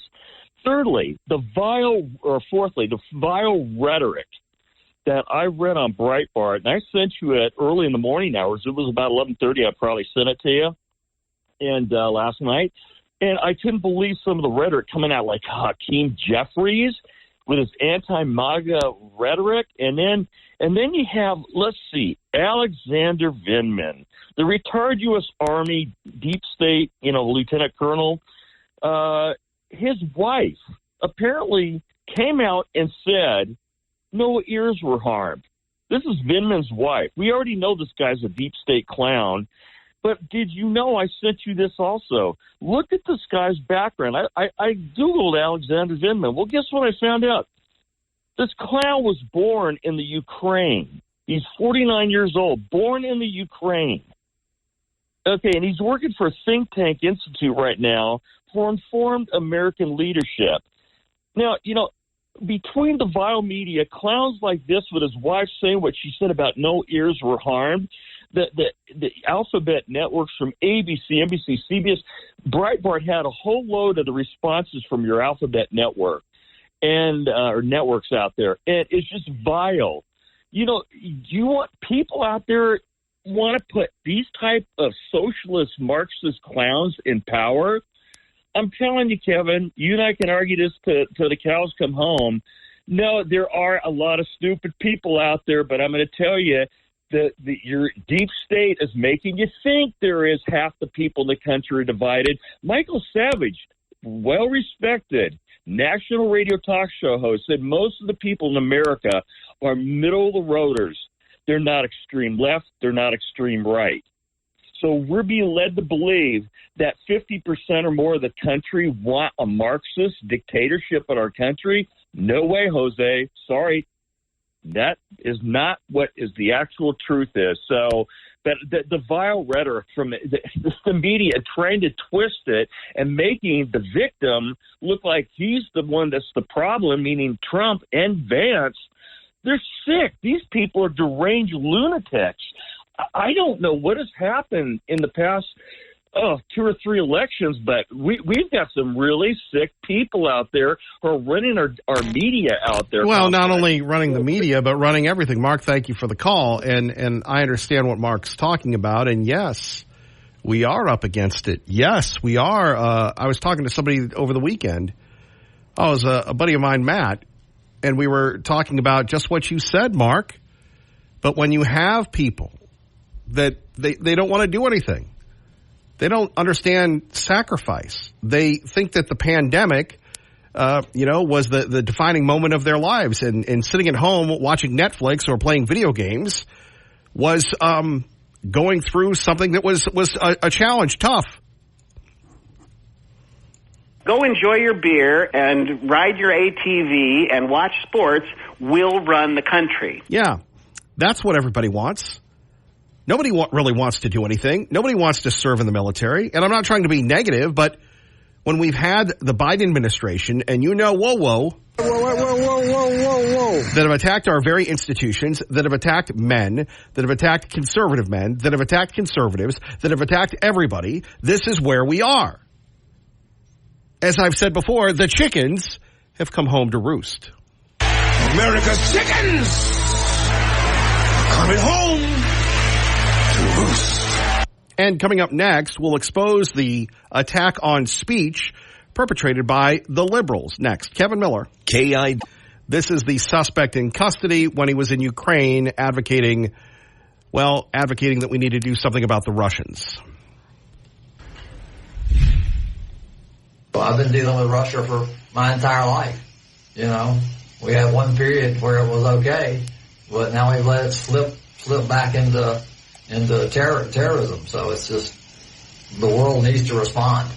You know, why world leaders are not sending military is beyond me. We're going to have to elect new leaders the next go around that have a backbone and that, you know, have the fortitude to say, hey, we're not going to tolerate this type of behavior. By the way, this was during the Biden administration in 2022 from CNN on KIDO Talk Radio. So I'm looking at this guy, and we called him a kid, but he's 58. He doesn't like Donald Trump, doesn't like us, and he just has thrown his life away. Thankfully, he was incompetent. Thankfully, he did not succeed in this attempt, which was good for all of us. Now, coming up between now and 10 o'clock, we're going to share with you an extended version of this. This was what happened yesterday on the Sunday talk shows, where it was the most compelling television I've ever seen in my life. Roll the tape, please. These calls from the constituents. Dana, and they're telling me this stuff is happening. Dana, would you like to ask me questions and then let me answer them, or would you like to debate me on these topics? I noticed that when you had Kamala Harris and Tim Walz, you gave them multiple choice answers to the questions that you asked, and you allowed them to answer the questions. I'm happy to be here to talk about policy, but if you're going to interrupt me every single time that I open my mouth, then why am I even doing this? So please ask a question, and I'd ask you to be polite enough to let me answer it. Yes, I am, and I think that. Yeah. So that was Dana Bash going toe-to-toe with J.D. Vance. And she started the segment by accusing J.D. Vance and Donald Trump of instigating the violence that's happening in Springfield, Ohio. Now, never mind what happened to President Trump later in the day. Never mind that we have people that are vilifying President Trump. Never mind that we have Mr. Magoo currently in the White House. We went big and we went bold, and yes, the result, yes, we are better off today than we were 4 years ago. That's the biggest lie perpetrated to mankind. He either is off his meds or he's believing what they're telling him. We went big and we went bold, and yes, the result, yes, we are better off today than we were 4 years ago. That was at the Congressional Black Caucus Foundation dinner, and you're thinking to yourself, what is going on with this guy?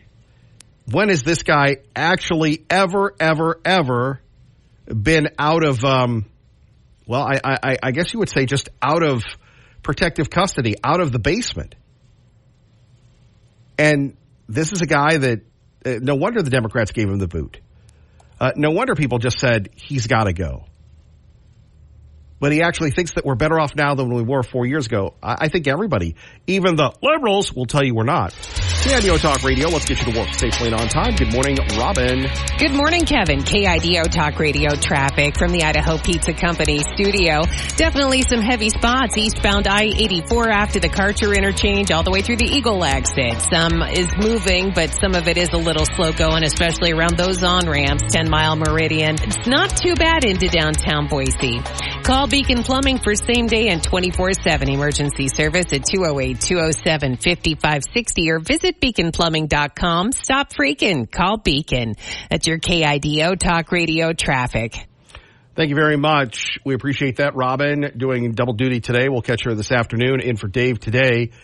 But like she said, stop freaking, call Beacon, beaconplumbing.net for all of your plumbing needs. We use them for all of our homes, all one of them. When it comes to getting that problem taken care of, you can't mess with the water. It could mess with your drywall, could mess with your electricity. Call the pros at Beacon Plumbing, beaconplumbing.net. Please tell them Kevin Miller sent you. Kevin Miller in the morning, KIDO Talk Radio. Out to our friend Lars Larson, the news you can't ignore. Good morning, sir. Boy, good morning, Kevin. Don't we live in interesting times? Yeah, I really don't know how to really summarize what's going on. Now, Lars, you and I, we've been around the dial a few times, but this is crazy what's going on. It is crazy. You've got an administration in Joe Biden and Kamala Harris who have encouraged the idea and have spoken to it literally hundreds of times that Donald Trump is a threat to what they call democracy, even though you have to be an idiot not to know that America is not a democracy. It's a representative form of government, and there's a big difference between a democracy and the kind of government that America actually has. But with that aside, they have said this guy is a threat, and the people who support him are threats. They're not just deplorables. They're not just, conservatives clinging to their gun, their God, and their Bible, as Barack Obama famously disparaged about half of America. These are people who say we collectively, anybody who believes in making America great again, defending our borders, constraining the government, not going broke the way we're going broke with now $1 trillion in interest that we must pay every year on the debts that are held, that with all of that, they say you folks are dangerous. You are a threat. And Joe Biden has spoken to this. In fact, Joe Biden, who right after the first attempt to kill Donald Trump in Butler, PA, just 2 months ago, just over 2 months ago, 2 months and 4 days ago, came out having said, cool the rhetoric, and then turned right back around and went back to the same old language, that Donald Trump's a threat to democracy and anybody who supports him is. So they are labeling about half of America, if not more, as threats. And should we then be surprised when crazy people, and this, Ryan Wesley Ruth sounds like a crazy guy, full-on crazy guy, that crazy people aren't out trying to take a shot at him. This is outrageous. And what they do that's even worse is they say, well, it's Donald Trump who's bringing on these attacks with his extreme rhetoric. What extreme rhetoric? He wants to defend life. I think Idaho can get behind that. The other side wants to kill babies. He wants to constrain the government. He wants to get the government to live within its means. He wants to provide tax relief for Americans. What is extreme about any of that? Nothing. That's my thought. And yet, the people who would have you believe that there is no definition of what a woman is want you to vote for Kamala Harris because she's a woman. They've encouraged that idea. And now they're providing inadequate protection to Donald Trump. And let me remind you of some of the facts on the ground at that shooting 2 months ago in Butler, PA. Donald Trump had a Secret Service team that was deliberately smaller than usual. They had a young lady in charge of all of the preparations for that who had no background in it. More than 50% of his Secret Service team was, in fact, Homeland Security people, probably good people at their jobs. But you take somebody out of Homeland Security work, which is different than protecting somebody in this way. The Secret Service is supposed to be highly trained and all that, and you give them a 2-hour webinar and say, you're now in charge of protecting one of the most important people on the planet. And at the same time that Trump was speaking that day, Jill Biden was giving a speech at the other end of Pennsylvania in Pittsburgh. And she was not outdoors. She was indoors at a dinner. I think Sons and Daughters of Italy, if I remember right. She had a thoroughly cleared crowd. Kevin, you and I have both gone to events where press covers some event involving either a candidate or the president. And when people get in that room, everybody in that room is background checked to the nth degree. Usually, if you're going to go to an event like that, you have to give your information to the Secret Service days or weeks ahead of time, and they background check you all, and you're inside of an identified space. Donald Trump was in a large outdoor space with literally tens of thousands of people who've shown up to hear him speak. So an entirely different situation. Mrs. Biden's Secret Service team was 4 times as big as Donald Trump. So you said that's a problem. You have provided inadequate security. So what do we have now? 2 months go by, and we have another attempt on his life. It came very close. I mean, if a Secret Service, Kevin, I go hunting. I haven't gone in a couple of years, but only because of all the events that have been going on. But when I go hunting, you say, how hard is it to spot a rifle barrel emerging from some dark-colored foliage on the edge of a golf course? And I'd say it's pretty hard. You have to really have your eyeballs on to spot that. This Secret Service agent spotted that barrel sticking out of the bushes, engaged the target, and the man fled. They caught him fairly quickly, and I think they've got him dead to rights. But imagine if that Secret Service agent had not seen the barrel, or if the man had pulled the barrel back from where it was emerging from the bushes. He'd apparently been there for some time. We don't know if it was minutes or hours or maybe days. He had backpacks with him. And if Trump had come along, Trump was only, according to the Secret Service and according to the local sheriff, 300 to 400 yards away. Now, this guy had an AK-47, and they're not known as the most accurate long-range rifle. They're more of a short-range weapon. But I can tell you this, the sheriff even spoke to it. If you have a long gun, a rifle, as opposed to a pistol, and it has a scope on it, and the scope is properly sighted in, anybody who's a competent hunter wouldn't have a tough time making a 300 or 400-yard shot. I killed an elk at 512 yards, so it's not, and I'm not some highly trained shooter either, but I know how to shoot a gun. So when Trump got, and he was within, they said, 300 to 400 yards, this man could have taken the shot and could have killed him. That's how close we came again. Well, and Lars, by the way, our great friend Lars Larson, catch him today at 4 on KIDO Talk Radio. LarsLarsonShow.com, LarsLarson.com. He's got another show that he does. He does a ton of shows. We love the Lars. What I don't understand is, and Lars, just to peel the screen behind the curtain here for a moment, the onion, if you will. You are in charge of Lars Larson Incorporated. When there's a problem, a technical problem or a guest problem, you get that fixed. You guys rush into the scene. Yes. And I'm thinking... And we not only fix it, I mean, my emphasis to my crew is I don't so much care about identifying who screwed up or who, had where the flaw was. We want to identify the flaw so we fix it, not just for this time, but for everything going forward. And that's always my emphasis, is to say, I'm less concerned about fixing today. I do want to fix today, but I want to make sure we don't have this problem again.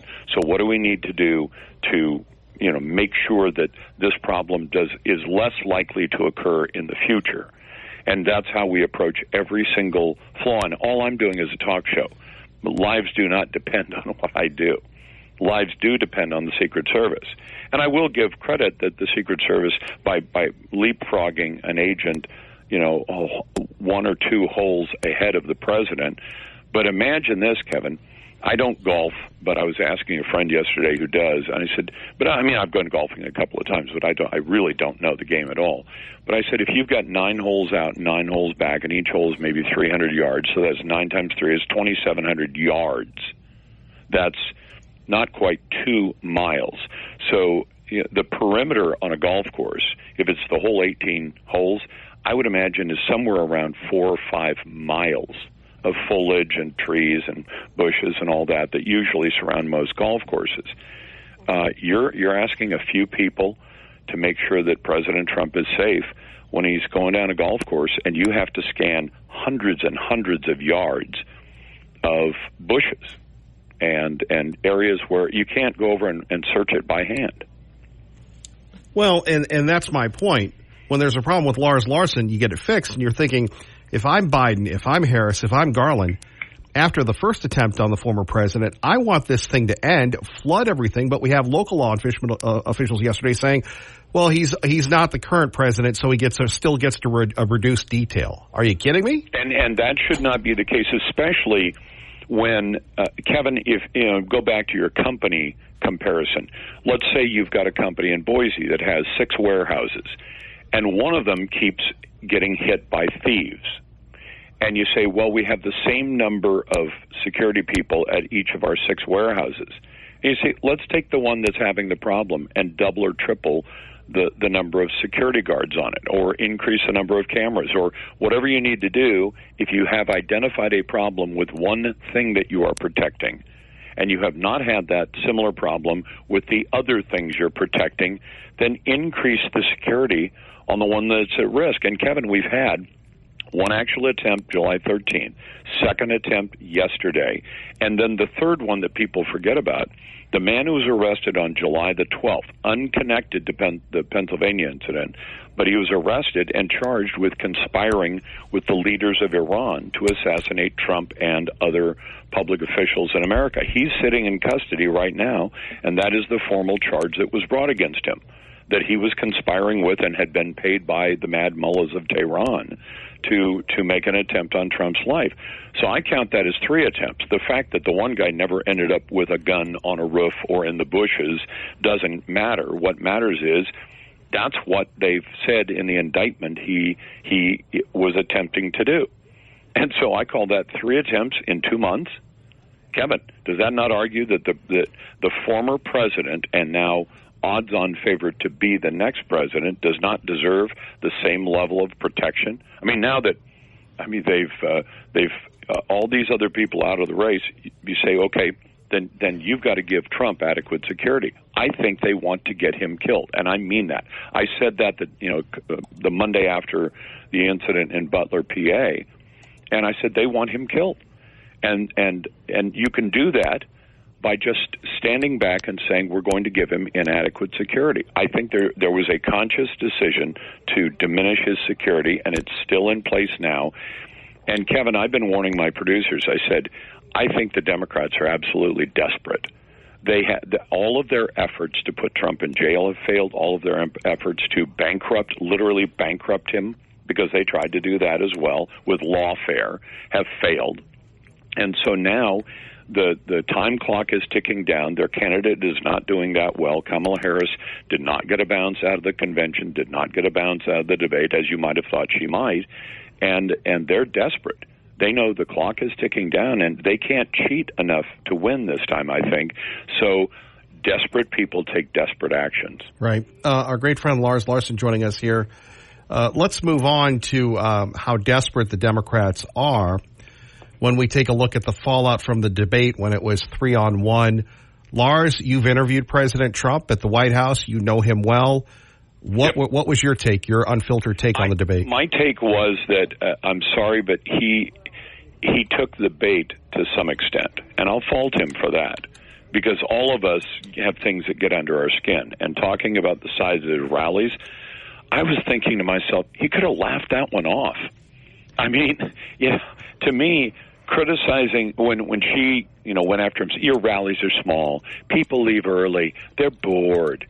And I thought, this would be akin to me telling back in the day, Michael Jordan, you're not a very good three-point shooter. You're kind of a pathetic basketball player. I mean, anybody who knows what they've accomplished just says, that's a joke.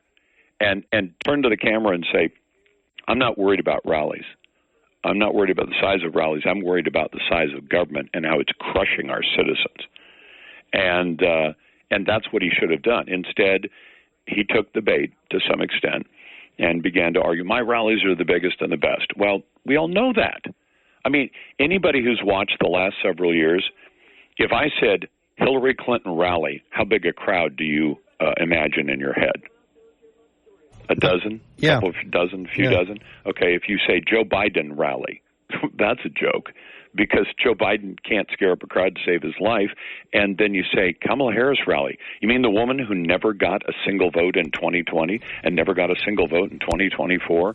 And I know they have tricks. Even Obama had to, and Obama was a more popular speaker than Joe and Kamala are. But he would show up and do a speech, and they would hold his event at the end, literally in Portland, Oregon, held it at the end of a rock concert in Waterfront Park on a nice sunny day. And you say, look, the president drew a crowd of 60,000. No, the rock concert drew a crowd of 70,000, and Obama managed to talk to some portion of that crowd that stuck around to listen to him. It's a great trick. I mean, if you could get the Rolling Stones to open up for a speech with me, Kevin, I'd probably be able to speak to a crowd of 100,000. Yeah. No, I'm with you. It's funny. They compare her to Obama, and you and I weren't down with Obama, but she does not have an ounce of his charisma. No, he had charisma, and he could read off a teleprompter like a champion. he, on the other hand, he couldn't speak extemporaneously to save his life. And Bush was just the opposite. Bush couldn't read off a teleprompter very well, but when he did ad lib, he was a very engaging person to listen to. I remember one event where he had finished up some event in the White House, and they have usually a photo op where photographers can come in and take a few pictures and then shout a few questions or ask a few questions. And in that event, he stepped out. I think he'd been signing a bill, and he stepped out from behind the desk and sat on the edge of the desk, nice and casual, and just started talking to these reporters. And he sounded 5 times as intelligent as he did reading off a teleprompter. There are people like that, Kevin. They don't read a speech for a damn, but they can sit and talk to you knowledgeably about things all day long and sound very intelligent. There are some people that teleprompter makes them look better, and some makes them look worse, and that is the truth. Back to her. She did a local interview, didn't go well.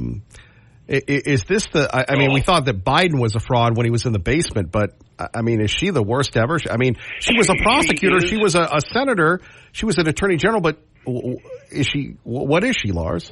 I think she has been able to get to the position she's at through the Peter Principle, which is everybody rises to their own level of incompetence, if people remember the Peter Principle. But what's amazing to me about this, Kevin, is if I know I'm going into a group and I know they're going to ask me about whatever the subject is, they're going to ask me about my house, or they're going to ask me about my granddaughter, or pick a tough topic. They're going to ask me, well, how does this make sense? I should be prepared to answer that question. At the debate Tuesday night, she was not prepared when they said, are people better off than they were 4 years ago or not? And she 100%, if you go back and watch that question and answer, 100% dodged the question. She didn't even take a glancing blow at it. And so you think, well, hold on. She knew this was going to be asked. I mean, I don't care if she had the questions. I do care if she had the questions ahead of time or not. I think she did. But you'd think, if I'm going to be asked that, and it's supposed to be a tough question, and it is, because if you ask people if they're better off today than 4 years ago, there might be a few exceptions, Kevin. There might be somebody in Boise who says, yeah, man, things are terrible when Trump was in office, but now my job is going well, my business is running well. There might be somebody like that. I think most people are saying, I don't have the paycheck I had. My paycheck looks bigger, but it buys less than it did 4 years ago. And that's one of the key measures. Money isn't everything, but if you can't pay the bills and keep your family out of debt and keep a roof over their head and buy food, you got a problem. So she knew the question was coming. She didn't answer it. And neither did the ABC moderators, who were completely in the tank for her. Did they press her for an answer like they pressed Trump? So fast forward from Tuesday to Friday, she does this local interview, I think in Pennsylvania, and the young man she's talking to from a local TV station asks her essentially the same question, and she starts into the same rote answer. Well, I grew up a poor middle-class child. I mean, it's just, Kevin, she doesn't have an answer. And he asked her, well, what are you going to do to fix this inflation that is crushing people? And she starts into this long story about, well, I grew up and my parents we were middle class. Kevin, her parents were 2 university professors. Her dad taught at Stanford. Now, Stanford professors get a ton of money these days. They still got a ton of money back when Kamala Harris was a kid. And you're trying to say, my parents were middle class when your dad was and your mom was a university professor as well. I can't wait for somebody to go back and dig in. I don't know if you can find the data going back that far, but what would the household income have been of Kamala Harris's parents as 2 university professors, one of them at Stanford, where tuition is, I think today, about $80,000 a year per student. And then she doesn't talk about her dad at all, if you notice. No. She talks about her mom. Yeah, which is odd. Is weird. Whereas Obama, you couldn't get him to shut up about his deadbeat dad, because Obama had a deadbeat dad. Impregnated his mom and split 90 days later, and didn't see his kid until I think his kid was a teenager. So you've got a pretty hardcore deadbeat dad, and yet Obama worshipped the ground he walked on. His dad believed in anti-colonialism, so does Obama. But it was odd because, Lars, and you as a grandparent can relate to this. I always look back, and I guess his grandfather was served in Patton's Army, but he turned into a radical liberal. But the unconditional love shown to Obama by his grandparents in Hawaii, to me, is the uncovered story of Obama himself, and he doesn't really talk about them at all. No, he doesn't, because think about it this, Kevin. He went to Punahou High, which was an exclusive high school. Very exclusive high school. So he had that advantage. Then he proceeds to go to 3 different high-level private universities in America. I think it was Occidental, and then Columbia, and then Harvard, and graduates Harvard Law. So he certainly does not have what looks like an impoverished background. He's got, grandparents who did right by him, a mom who effectively abandoned him. She decided to dump him back to her parents, even though she wasn't broke. She just decided, that she didn't want to deal with raising a kid. And, and what did Obama famously say about his mom? She was a typical white woman. Can you imagine somebody today who had a person of color as a parent or grandparent? Just a typical black person. It was such a disparaging comment. But that's Obama. But today you got Kamala Harris, and she does not have answers to questions, and that's the part that floors me in some ways, Kevin, because like you talk about solving problems, not just today's problem, but solve it into the future. If you're asked a question and you realize people noticed that you didn't answer the question, wouldn't you say, I need to come up with an answer to that question? Agreed. And Lars Larson, as you know, our time is over. Otherwise, we'd be taking you till 4:00 today. I thank you for that wonderful compliment. We appreciate you, Lars. Thank you for working so hard for America and for us here in Idaho. God bless, Kevin, and maybe we can get the Democrats to stop trying to get Donald Trump killed. Yes, sir. Take care, Lars. Take care. Our great friend Lars Larson. Now, I know Doug doesn't like to wait, so we're going to go to Doug in Mountain Home on KIDO Talk Radio. Good morning, Doug. Good morning. It ain't that I don't like to wait. It's usually I'm traveling around tonight with this old phone. I lose service. Anyway, Kevin. Sure. Well, what happened to the hate speech thing? That they push down our conservative throats. What happened to that? I mean, that's all we hear coming out of the other side.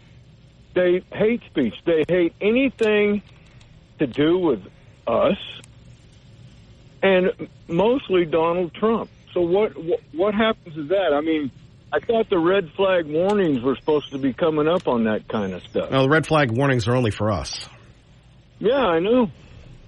And, last night, I don't live in service and stuff, and I went out to shoot one of my rifles, the sighted in, and I don't own any automatic weapons at all. I never have. I don't even like them. I am a single-shot person or a bolt action. Anyway, and I don't want to kill anybody. That's when I heard this attempt on him, and it was on Ben Ferguson show. Is that right? He's an old friend of mine. Yes, Fergie. Okay, it was on his show, and some gal called in. They were already talking about the assassination attempt, and some gal called in and said that she said it was Maxine Water that had said something about, somebody had said something about Trump, and she had said, well, where's the John Booth when you need him? Well, Ferguson goes, no, I don't think it was Maxine Water, and he found out who it was, and he said her name, and I can't remember, but she was some old actor that plays on Broadway, and she said that. I mean, and he ran the clip, and she became a freaking hero on their side. I mean, and it just happened here. I think he said back in 2022 or 2021. You could probably look it up. But that's what I'm getting at is everything proclaims to us, we're the problem. No, we're not the problem. We're God-fearing people. And that's what I've said about Trump, is when God's got his hand on somebody like that, you ain't going to get rid of him until God's done with him. And so You get what I'm saying, Kevin? It isn't us, and I know you guys know that. I'm trying to get other people, and you're trying to get other people that are in the middle or on that side to get some sense in your head, people. We aren't the problem. They are. They are the absolute freaking problem of this. And thank you, Lars, for correcting them about our form of government. We are not a democracy. Now, they are, because it's called mob rule. I'll let you go, Kevin. All right, great call, Doug. More of your calls next. Kevin Rowe in the morning at KIDO Talk Radio, 6580 KIDO. Brian in Nampa. Brian, good morning. You're on KIDO Talk Radio. Thank you for the call. Hey, Kevin, question nobody's really asking that I want to ask. This guy was 300 to 400 yards away from Secret Service. They shot two-pair shots, so bang, bang, bang, bang. Why isn't he dead? Well, he had some type of hard shot. Right, but he had some type of shield there too. Remember, I don't know if it doesn't matter. I seen the shield and I seen the rifle. He didn't have an AK. It was an SKS. They're similar, but they shoot the same round, but it's a different rifle. It's a little bit more accurate than an AK. I had one, gave it to my brother, sold it to him, I guess I should say. But Kevin, even with those panels up, I could have got him at 300 to 400 yards, especially if I put 4 rounds down at him. Because your first round kind of tells you where you're hitting, and the second round is the one that you compensate for. So if they did a 2-shot pair, bang, bang, saw where they hit, and then did another pair, bang, bang, even with that, they should have got him. That's just a little, that's a little confusing to me. So I just thought I would bring that up. Was it a rush shot, and they're just trying to put rounds down on him so they can get the president safe? I could understand that, but I would like that explanation. And anybody that shoots knows what I'm talking about. And I find it rather interesting, Kevin, that this suspect had been boarded up somewhere and was already prosecuted for having a fully automatic weapon. Who dropped the ball? How did somebody that had a fully automatic weapon that had already been in trouble with law enforcement get this close? You're telling me you're not keeping track of individuals like that? It kind of sounds like a reason why I need an assault rifle, Kevin, if you all aren't taking care of them. Just saying. Any questions for me, Kevin? Yeah, what I don't really understand is that, Brian, when you're in IT, and this has been the theme all morning long here, that if you have a problem, you fix it. And this whole narrative that, that the Secret Service doesn't have the resources, that the former President Trump, doesn't deserve a full detail. And you had this, and look, I don't want to say anything bad, but this is my own opinion, so I'm going to apologize in advance. This idiot law enforcement guy, sheriff yesterday, carrying the water for Kamala and Joe, saying, well, he doesn't have a full detail because he's not the president. I'm like, are you flipping kidding me? We can send millions to Ukraine and we can't protect President Trump? Yeah, and this guy apparently went over to Ukraine, wanted to join their forces, and was rejected. So did the president of Ukraine recruit him and send him back to take out somebody he doesn't like that would be a threat to his financial bottom line if he got elected? Another question is, how did he do that much moving around and had a previous felony, from what I understand, and you all weren't watching him? Where's the FBI? Where's the CIA? You're not watching this guy? Come on. And you're right, Kevin. I worked for the Department of Defense in IT. If I would have made small, we call it the $100,000 rule in IT. It doesn't matter if it's professional, like, big companies, or for the DOD. If you can make $100,000 error. But if you get above that, then they're looking at like, okay, you're a threat to us. You're more of a liability. They would get rid of you. So I'm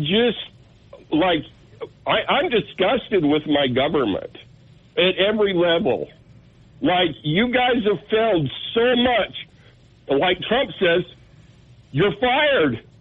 There should be, like, I'm using this term, heads rolling right now.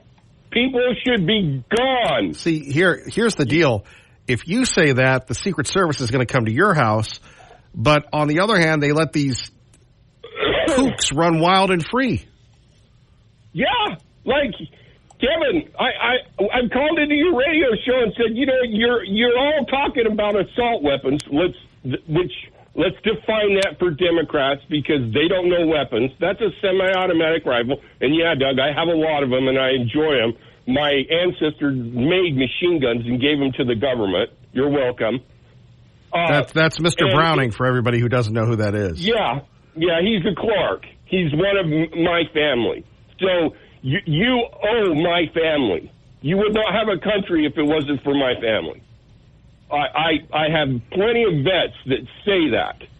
They worship the ground he walks on. They call him Saint Browning because he saved so many soldiers' lives because when big old massive amounts of armies would come running at him, they'd unleash a Browning machine gun on him. And they sit here and lecture people like me. And my family fought for this country, Kevin, on all sides, all the way back to the Revolutionary War. And you're lecturing me about not having an assault rifle. Kevin, if I wanted to, I could go build my own machine gun right now. But I don't. Yeah, I agree. You let a guy out that had one. Yeah, I agree, Brian. Thank you for the call. Subaru Jerry, good morning. You're on KIDO Talk Radio. Thank you for the call. Yeah, just to answer Brian's question, why we have millions of dollars to send to Ukraine, but we don't have enough money to cover President Trump, it's because they're using that money to follow Tulsi Gabbard around on airplanes. 3 air marshals on every airplane she gets in. They're busy following us, Brian. They're not busy protecting our politicians. So anyway, if you want to know where they're at, go to the next school board meeting or the next church service or follow Tulsi Gabbard around, and you'll find plenty of Secret Service, CIA, and FBI following her. I hope they're That's not. all I got to say today. I'm at work. Got to go. I thank you, Subaru Jerry. I hope they're not following us around. Maybe still. KIDO Talk Radio. Let's get you to work safely and on time. Good morning, Robin. Good morning, Kevin. KIDO Talk Radio traffic from the Idaho Pizza Company studio. Freeway traffic has thinned out quite a bit. Looks pretty good through the valley for the most part. And a crash on northbound Meridian Road just after Overland and the right lane blocked. That's a car versus bicycle accident. Cut your power bill year-round with G&G Insulation and receive up to 30% of the cost in tax credits for insulation and air sealing materials. Call G&G Insulation or visit GNGinsulation.com. That's your KIDO Talk Radio traffic. President Trump continues. No, we're not. This is not a tape, Kent Goldthorpe. This is a live program. We are taking your calls. Denny in Nampa. Denny, good morning. You're on KIDO Talk Radio. Thank you for the call. Good morning, Kevin. Hey, I go along with Brian and him being a knowledgeable IT person with congressional hearings last week. The main thing we're still missing, people forget, the drones were turned down by Secret Service many times, even at the other attempt on our President Trump. And with the $1 billion budget, which was brought out at the hearing last week in Congress, they asked the acting director why they don't use drones. A drone would have observed and seen that person. If you're not going to have the personnel use a drone, it would have saved money on the agents if that's what their excuse is. But they still could have seen something and observed and seen it even before the Secret Service agents saw the weapon being in there. Oh, and another thing, you forget that some people said that there was a ceramic cover on the backpacks the gentleman had. At least that's what they showed last night on some of the close-up shots that they were showing out of Florida. So there was a ceramic device in there, may have prevented the round hitting the guy to begin with. Just saying. Well, here's my thing, and again, maybe I have too much faith in the authorities, but look, man, you take a couple shots, you stick a rifle out of somewhere, you should get the dirt nap right away. And the fact that they had to get local authorities to do everything, I would think, where's the overwhelming force when the president of the United States is in his golf course and we're going to give you just a tripwire team? What is that about? Well, I just find it astounding that whatever county that Malargo is in, that to me, also coming from a law enforcement background, it just seems to me that they would go ahead and have extra patrol in that area. If former President Trump lives in that area, he's paying taxes for him. They ought to be given extra patrol in that area on his golf course. If it's part of the county or part of the city, I just think that agency would be doing extra patrolling out there as a courtesy for the former president as well as a tax-paying person. And, the overlap that they should have in law enforcement in that community astounds me. That's a high-paying area for people that are living in the area. They're paying taxes, so extra coverage should be there, not just because of former President Trump. I agree. Thank you for the call. Denny. Lucille, good morning. You're on KIDO Talk Radio with Kevin Miller. Hello, Lucille. Good morning, Kevin. Well, how do you like all these guardians of our democracy who go around taking pot shots at people they don't like because they consider them a threat to our democracy because they don't agree with them? Tell me we don't live in a strange world, Kevin. We do. We live in a strange world where someone can take two shots at the president and nobody does anything about it. And then you have, and to mark the Watchdog and Eagles point, why didn't we interrupt the NFL yesterday? Why didn't we, this is breaking news. Have we gotten so used to the end of the republic that it's just no big deal? Well, it's no big, excuse me, it's no big deal, Kevin, because it's Trump. He's a threat to our democracy. Don't forget that. And you know that this shooter, according to his son, he's not a violent person. No, of course not. What's so violent about wanting to kill somebody you don't agree with? Because according to his son, he hates Trump like all reasonable people do. So according to Democrats, this is reasonable. Wanting to, to kill somebody you don't agree with because he's running for office, that's reasonable. These are the people that want to take our country hostage once again. And they're already threatening all around that we're not going to get the results of the election, Kevin, on that very night. I mean, forget about that, you see, because it's going to take a very long time to count the ballots, and there's all these ballots coming in, they all have to count the absentee ballots, and they go on and on and on, giving the excuses, which means that they are going to cheat like the Dickens. I mean, get ready, because apparently these people are going to pull all the stops to get themselves in power. And so they're not going to stop the NFL, Kevin, because it's Trump. I mean, they're probably bitching and moaning because another idiot who failed. Another idiot who wasn't able to pin this person down. Will nobody rid them of this troublesome opponent? That's what they must be saying. Now, if somebody had stepped on Kamala's toes, oh my goodness me, we would never hear the end of it. And how everybody attempted on her, and how it was the MAGA Republicans, and how it was the violent extremists, people who pray outside abortion clinics. Those are the ones who are a real threat to our democracy, Kevin, not these poor, reasonable people who want to do away with those they don't agree. And these are the people the people who are going to vote for these tyrants in the make.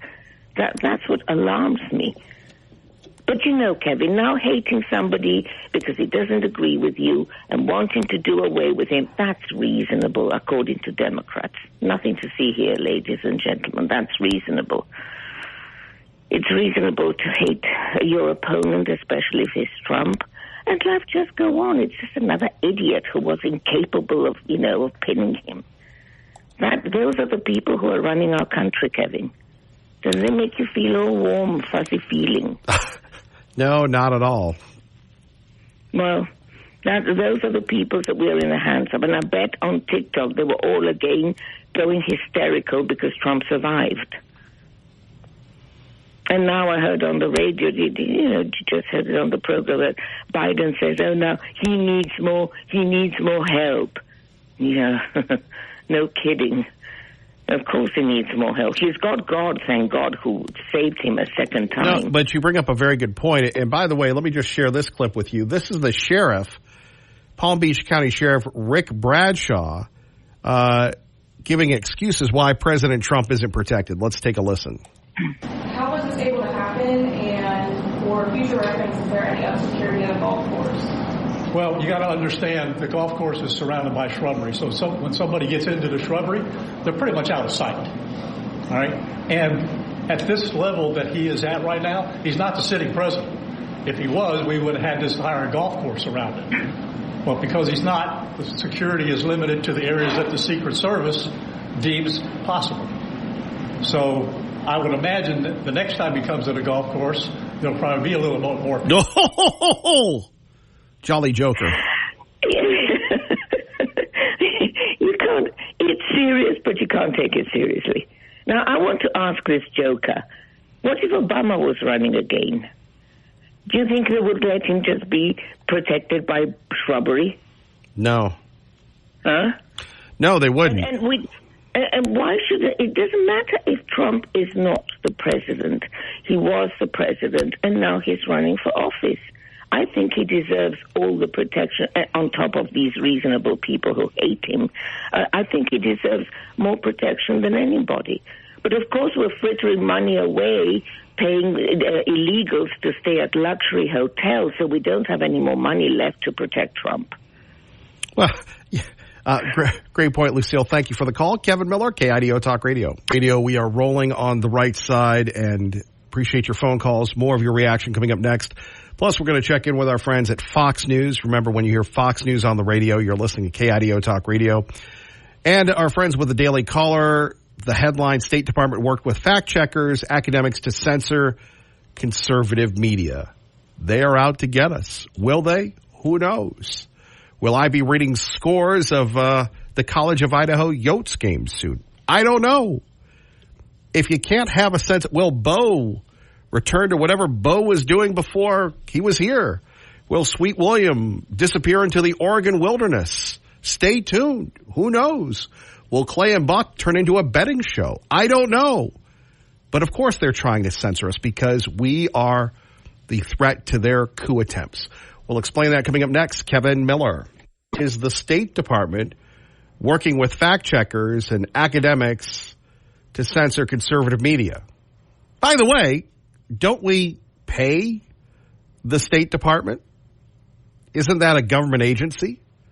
So why would the government agency, known as the State Department, be working against conservative media? A rather troubling report indeed. Also, your reaction to the attempted shooting, the attempted assassination of former President Donald Trump. We've been taking your calls all morning long on that, and that's why we have talk radio. That's why this isn't a podcast. Of course, we do have a podcast. If you'd like to take part in that, get it anywhere. However, back to the point, we'd love to hear what you have to say. Jared Halpern joining us from Fox News Radio. Jared, good morning. Good morning. And did you have a pleasant weekend, or were you called in yesterday? Was not called in yesterday. Fortunately, we have a good team down there in South Florida who was able to spring into action and break into coverage and all of that, giving me a nice little Sunday off. I appreciate it. Yeah.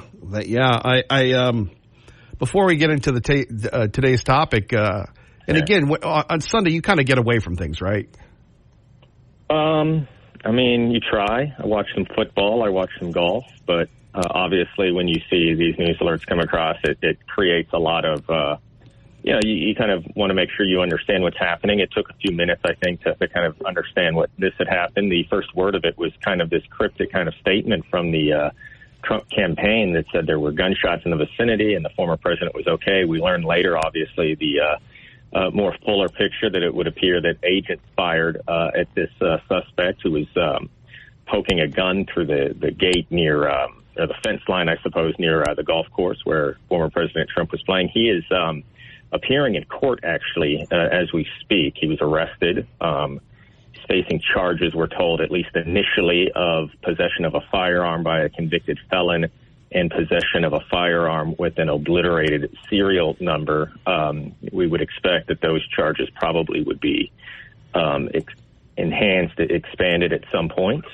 President Biden spoke about it this morning, saying that he thanks God that former President Trump is okay, and then went on to say the one thing I want to make clear is the Secret Service needs more help, and I think Congress should respond to their needs. That's certainly going to be a big part of this kind of follow-up. Already there has been a bipartisan congressional investigation into the Secret Service about what went wrong in the shooting of Trump back in July. Now, obviously, this did not rise to that level. There were not shots, it's believed, fired at former president, and it's going to raise questions about kind of the perimeter, the security footprint that the Secret Service is using around former President Trump. This was at his own golf course, an area where he is at quite a bit, an area that is believed to be a pretty secure location for him. And for something like this to occur, where a gunman gets as close as it's believed that he got, is going to raise more questions kind of about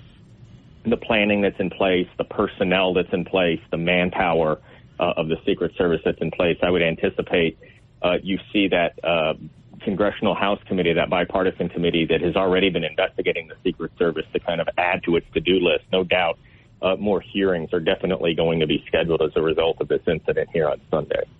Jared, what else should we be looking out for? It's going to be back to the campaign trail. Listen, today is 50 days from the presidential election.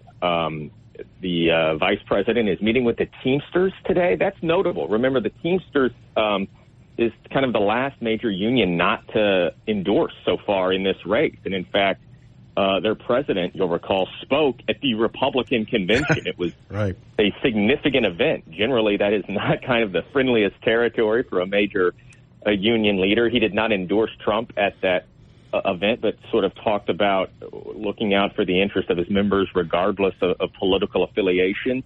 That would be an endorsement that both Trump and Harris are really aiming to get, and so significant that now Harris is going to meet with the head of the Teamsters. They had met previously with Trump, had met previously with Biden, had not yet met with Harris since she became the nominee. So I'm going to be looking to see what comes out of that meeting.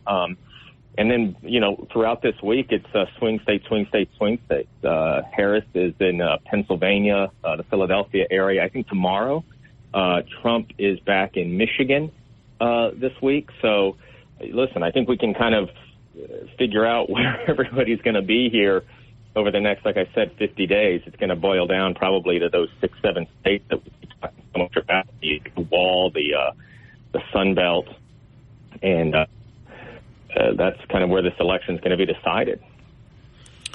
Jared, we appreciate your time, and as always, your insightful reporting, sir. Thank you.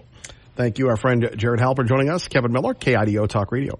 Now to talk about the attempt to censor conservative media. Here's the headline. State Department worked with fact checkers, academics to censor conservative media, report says. Aaron, thank you for joining us, and welcome to Idaho. Hey, thanks so much for having me on. Well, let's get to it. What have you found? And, we seem to think about this all the time, especially online where there are efforts to censor people like yourself.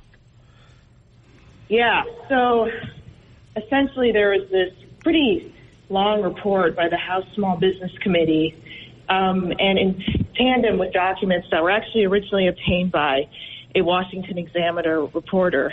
And what they basically demonstrate is that a office housed within the U.S. State Department, known as the Global Engagement Center, or GEC, it allegedly circumvented its international mandate to support private censorship organizations in the U.S. And that was not the only group. There was also another group called the National Endowment for Democracy. And if you look into that group, it posits itself as an independent organization, but there have been claims that it has ties to government and intelligence agencies. And the State Department denied that its office, the GEC, engages in any censorship. It says, no, this is just focused on foreign disinformation overseas. But I think you can certainly say that there's a precedent to suggest that it's probably engaged in censorship domestically. But what happened here and what you can see in the report is that the GEC gave taxpayer money to a organization known as the Institute of War and Peace Reporting. And that agency gave a sub-award to the Poynter Institute for Media Studies. And what it did with that money is it tried to convince international news outlets to participate in the group's fact-checking organization known as the Poynter International Fact-Checking Network's Code of Principles. And this group had an email thread with a bunch of different people, members of different groups, including Snopes, which your listeners may be familiar with. It's that left-wing fact-checking group. And this email thread basically called conservative outlets fake news. It was titled #FakeNewsSci, and it went after various conservative media outlets, including the Daily Caller. And it basically, there were some members on that thread who critiqued the Caller's credibility and also how the Daily Caller News Foundation is funded. And so this was all, allegedly tied to the State Department, Biden State Department. And as I mentioned previously, I mean, there's certainly a history, at least with the Biden administration, in censoring American speech. So I don't think it's too crazy to say that there might be some speech censorship going on right now. Well, a lot of people don't understand that the Poynter Institute is pretty well thought of when it comes to journalism. So that they're taking part in this is very questionable. Then we have the taxpayer dollars being used to do this as well. I always admire the Daily Caller for living in a space that is so hostile to conservative media. The idea that they try to discredit everyone who gives the truth is alarming. So Congress had a report. You filed this, Aaron. What's next? That's a great question. I mean, unfortunately, I think what we see with a lot of these reports is, the Congress or subcommittee will publish a long report detailing all of this corruption or, instances of, another report just came out today about with regard to the first assassination attempt on President Trump, a whistleblower report on the alleged security lapses that happened. But a lot of times these reports come out, but we don't see any action taken. So hopefully this will motivate people, at least in Congress, to look into the State Department, to actually challenge these powerful institutions. There's organizations like America First Legal that are looking into censorship within the Biden administration. They're actually looking into whether Biden's State Department had any role in the arrest of the CEO of Telegram. They're also looking into whether they had a role in Brazil's censorship of Elon Musk's X platform.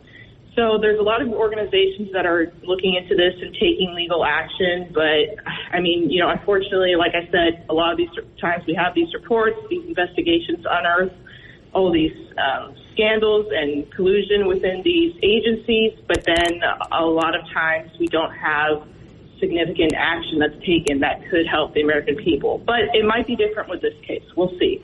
Well, I think the challenge, and again, Aaron, you guys in the Daily Caller and people like the Kevin Miller Show, KIDO Talk Radio, we're on the front lines of this because they seek to discredit conservative media. They call us toxic. They call us disinformation. And yet when you take a look at the biggest media manipulation that has gone on, pre-Biden, it has come from the left.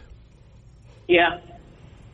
No, that's a great point. And it's especially important in an age where if you listen to the corporate media at all they talk about is how Trump and the right, we're dictators, we're authoritarians. But as you mentioned, who are the people that are censoring speech? Mark Zuckerberg recently came out and sort of apologized, kind of saying that, we listened to the Biden administration and censored people who were speaking out about COVID and certain things you weren't allowed to talk about then. They're the ones, by and large, who are initiating the censorship. And, it's crazy times we're living in, but it shows there's all the more need for outlets like the Daily Caller and outlets like your radio show that are challenging these institutions and are getting the truth to the American people. Well, Aaron, you're correct about that. And that's why, I tell everybody that we have on from the Daily Caller, I'm a proud subscriber because I love supporting your cause and I believe in it. But then not only do we have the government censorship that they're trying to destroy conservative media, but then you have people like the Zuckerbergs and others who are the useful idiots and try to get people deplatformed or to cut off the revenue. Yeah. And like I said, he kind of apologized, but the problem with these tech billionaires is you can't always trust them because they're so powerful, and these big tech and the government, they're almost one entity at this point, and it's not a great. It doesn't bode well for our country when you have some of the most powerful entities collaborating to censor speech, especially on platforms that so many Americans rely on. And then, I mentioned earlier on Telegram, millions of people globally use Telegram, and now we have the censors cracking down on that platform as well. So this is kind of a global phenomenon that we're seeing. To expand on your point, where you have people in other countries threatening to imprison people in America for expressing their First Amendment rights. I guess that's not recognized in England and other countries. Yeah. No, that's a great point. Yeah, what's going on in the UK is just, it's insane. And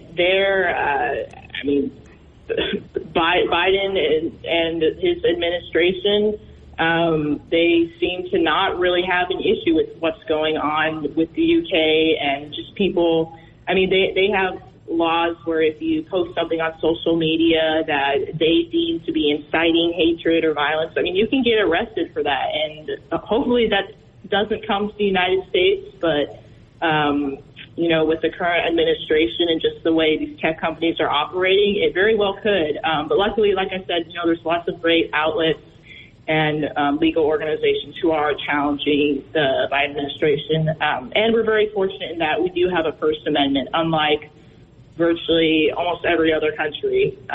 So we are fortunate in that regard. Aaron, anything else you'd like to share with us today?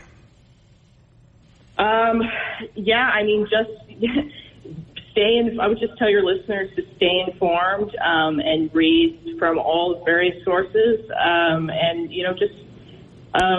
read the news with kind of, I would say, just, don't take everything at face value because there are a lot of very powerful institutions that, unfortunately are very intent on censoring the information that your listeners and our viewers want to see.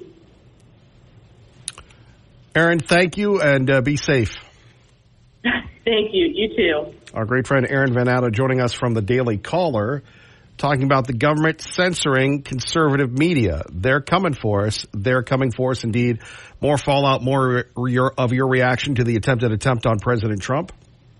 Your reaction. Morning. Yeah, I think maybe the increased scrutiny of the Secret Service and the embarrassment from the last assassination attempt may have saved his life because they were proactive this time. They didn't hesitate, and they took the shot. So, that's the positive thing here. I want to know how that person knew to be there at that golf hole at that time that day. He's either surveilling Donald Trump or he received some inside information. That's pretty sinister if that's the case because that implicates a third party, either wittingly or unwittingly. Wow. And Okay.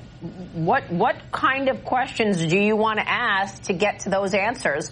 I mean, we're all asking how it's possible that he can get so close to Trump, but even worse was the Butler closeness, right? We're talking about 100-plus yards, now 500 yards. So how is it possible that the perimeter of the golf course yesterday was not secure? Yeah, I mean, we have a live suspect now, so we may be in a position to get some answers. If he's talking, he may have lawyered up already. But, you know, as you know, I think the Secret Service agent that took the shot did a good job. But I'm wondering why they were not walking that fence line in that perimeter. I mean, to just stay on the golf course doesn't seem to be. And in this case, they were effective in neutralizing the threat. But, you know, when you have that type of hedgerow lining a fence like that so close to public property and highways and streets, you would think they would have someone actually walking that fence line. So, you know, there's going to be more answers in this case, and I think they're going to come a little bit quicker, although there is a prosecution to protect now. Yeah. Chris, how impactful is all this? There we have it from our own Maria Bartiromola. We will have more on this, more of your calls next. Kevin Miller, KIDO Talk Radio. Don't forget our friends at Beacon Plumbing. They say stop freaking, call Beacon today. Kevin Miller on Idaho's talk station, KIDO. To the phones, Pro-Life joins us now, straight from the Gay Pride Parade. Pro, you made it. No, I didn't. Some cattle got out of a neighbor's yard and came into our strawberry field and were eating our strawberries. It took me all day to get them out of there, and so anyway, I didn't get to go down and visit the gays. But anyway, I want to make a couple of comments here about. Now, before that, I'm sorry. Yeah. Do you regret not seeing the gays, and do they regret not seeing you? Well, I regret not being able to witness to them that they're out of it and they need to go straight and have babies.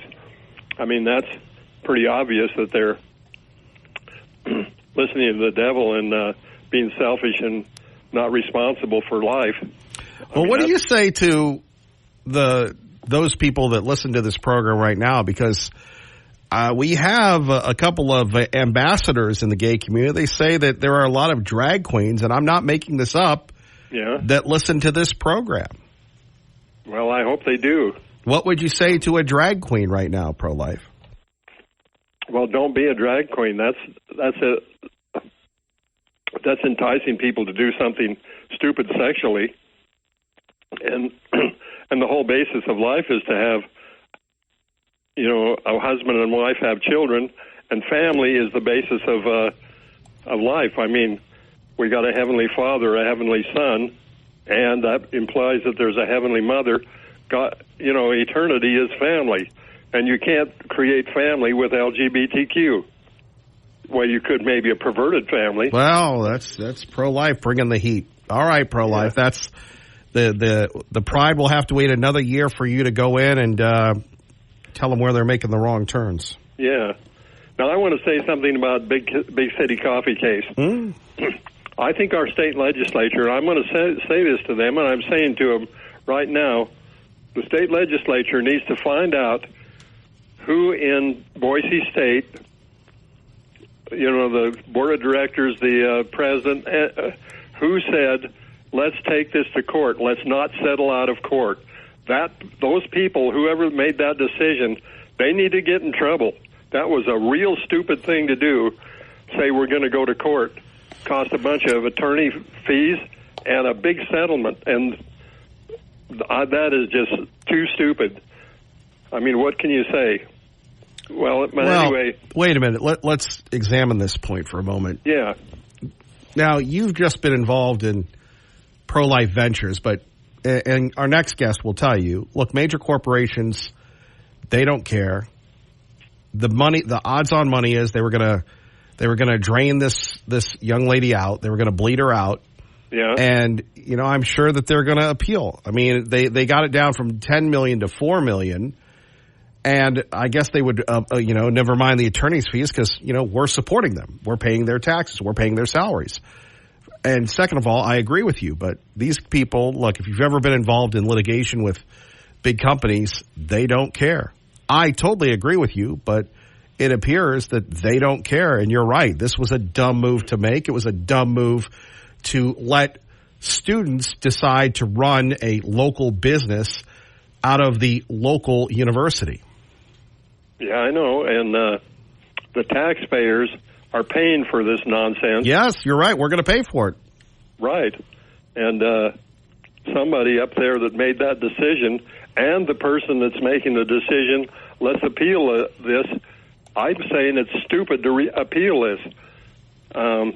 That's more, money in the pockets of attorneys, and we don't need that. We need to just cut our losses right now and admit that Boise State administration was stupid to do this. So anyway, that's all I got to say about that. But I can't believe that wherever Trump goes, there needs to be drones all over the place flying, surveilling everywhere. Maybe they could have found the guy in the bushes. Who knows? And so I think the Secret Service is out of it. They are obviously intentionally out of it. And then Mr. Biden saying, I'm going to ask Congress, if they need more help. He could order the help immediately, and he knows that. That's bullshit. I just think that's... Pro-life using the BS word. That's amazing. Now, this guy, he says the BS word all the time. Tea Party Bob joins us now on KIDO Talk Radio with Kevin Miller. Well, there's a lot of BS going around these days, Mr. Miller, as we can see. Man, pro-life. Wow. Anyway, got to admit that was out of left field. Yes, I know. I have to say I was shocked at this second assassination attempt. Why is it that so many people want this man dead? Personally, I think that not only the left, but many on the right are so afraid of him dismantling the corrupt bureaucracy and exposing their corruption that they have taken years to build, that they will say or do just about anything to keep him from a second term. The left and their lackey liberal media have done just about everything they can to keep him out of office. It is my personal opinion that these agencies who are in charge of protecting him have made it easier through incompetence to put his life in jeopardy. For instance, why weren't they using drones to surveil the perimeter of that golf course? Now, America is fast becoming a new Venezuela. If Camilla wins this election, we will truly transition into another banana republic. All Donald Trump has done is make life better for Americans in the 4 years he was president. And we still don't know the truth about what happened in Butler, Pennsylvania. And here we have another attempt on the former president's life by a criminal who got his hands on an AK-47 and knew that Trump would be on a golf course at that particular time of day. It appears the shooter was looking for notoriety since he had a GoPro camera to film the event. It is the vitriol that continues to flow from the liberals and the media hacks too, who keep saying Trump is evil and another Hitler, that perpetrate these acts on him. The Secret Service has a budget of $3 billion, and you're telling me they can't protect the former president and leading candidate to be our next president? Last night I watched a documentary on the plot against the president on Newsmax. It sent chills up and down my spine when you see how the deep state tried to tie him to the Russians and how they got rid of General Flynn because he knew all the hidden secrets of the deep state. I recommend every American watch this documentary because it was absolutely fascinating to see how they plotted to get rid of Flynn and destroy Trump's credibility. These corrupt bureaucrats who we have allowed to take over our government for decades do not want Trump in a second term, and they will do just about anything to keep him from winning this election. And I have said it before, and I will say it again, that this is all about money and access to the taxpayer piggy bank. Trump is the only one with the guts to take down the corrupt bureaucrats, along with the military-industrial establishment that has kept us at war for the last century. We are only 54 days from the election, and this is the second attempt on Trump's life. One must ask themselves if this will continue up to the election and possibly even beyond if he is elected. Our country has become a dangerous place since President Trump left office, And it appears that Trump still doesn't have the necessary protection that is needed to keep him out of harm's way. The American people need to see that after 2 attempts on Trump's life, that there is something seriously wrong with our government, that they are so afraid of him being elected. We are a country in serious decline, and we need to have a serious upheaval in our government bureaucracy, and Trump is the only one I know who is willing to take on this job, and this is why many on the left want to see him go away. So all I can say, the election's only 54 days away. It's time to think about that was a lot. What we want. That was a lot. Well, I hope it gets through to some people. Well, again, we have the challenge. I'm not worried about the people that listen to this show, but I'm worried about the people on TikTok, the people on social media, the people that, they think that she's the next Obama. That's who we have to reach. Kevin, we live in a world gone crazy. You got that right. Where people can't discern who should be in office and who shouldn't be in office. We have a bunch of idiots running our country. They got a bunch of big dummies. You're a big dummy there. I'm not kidding you. You're a big dummy. Yeah, I guess they are dumbed down. I don't know what to say, my friend. I'm just appalled at what's going on here.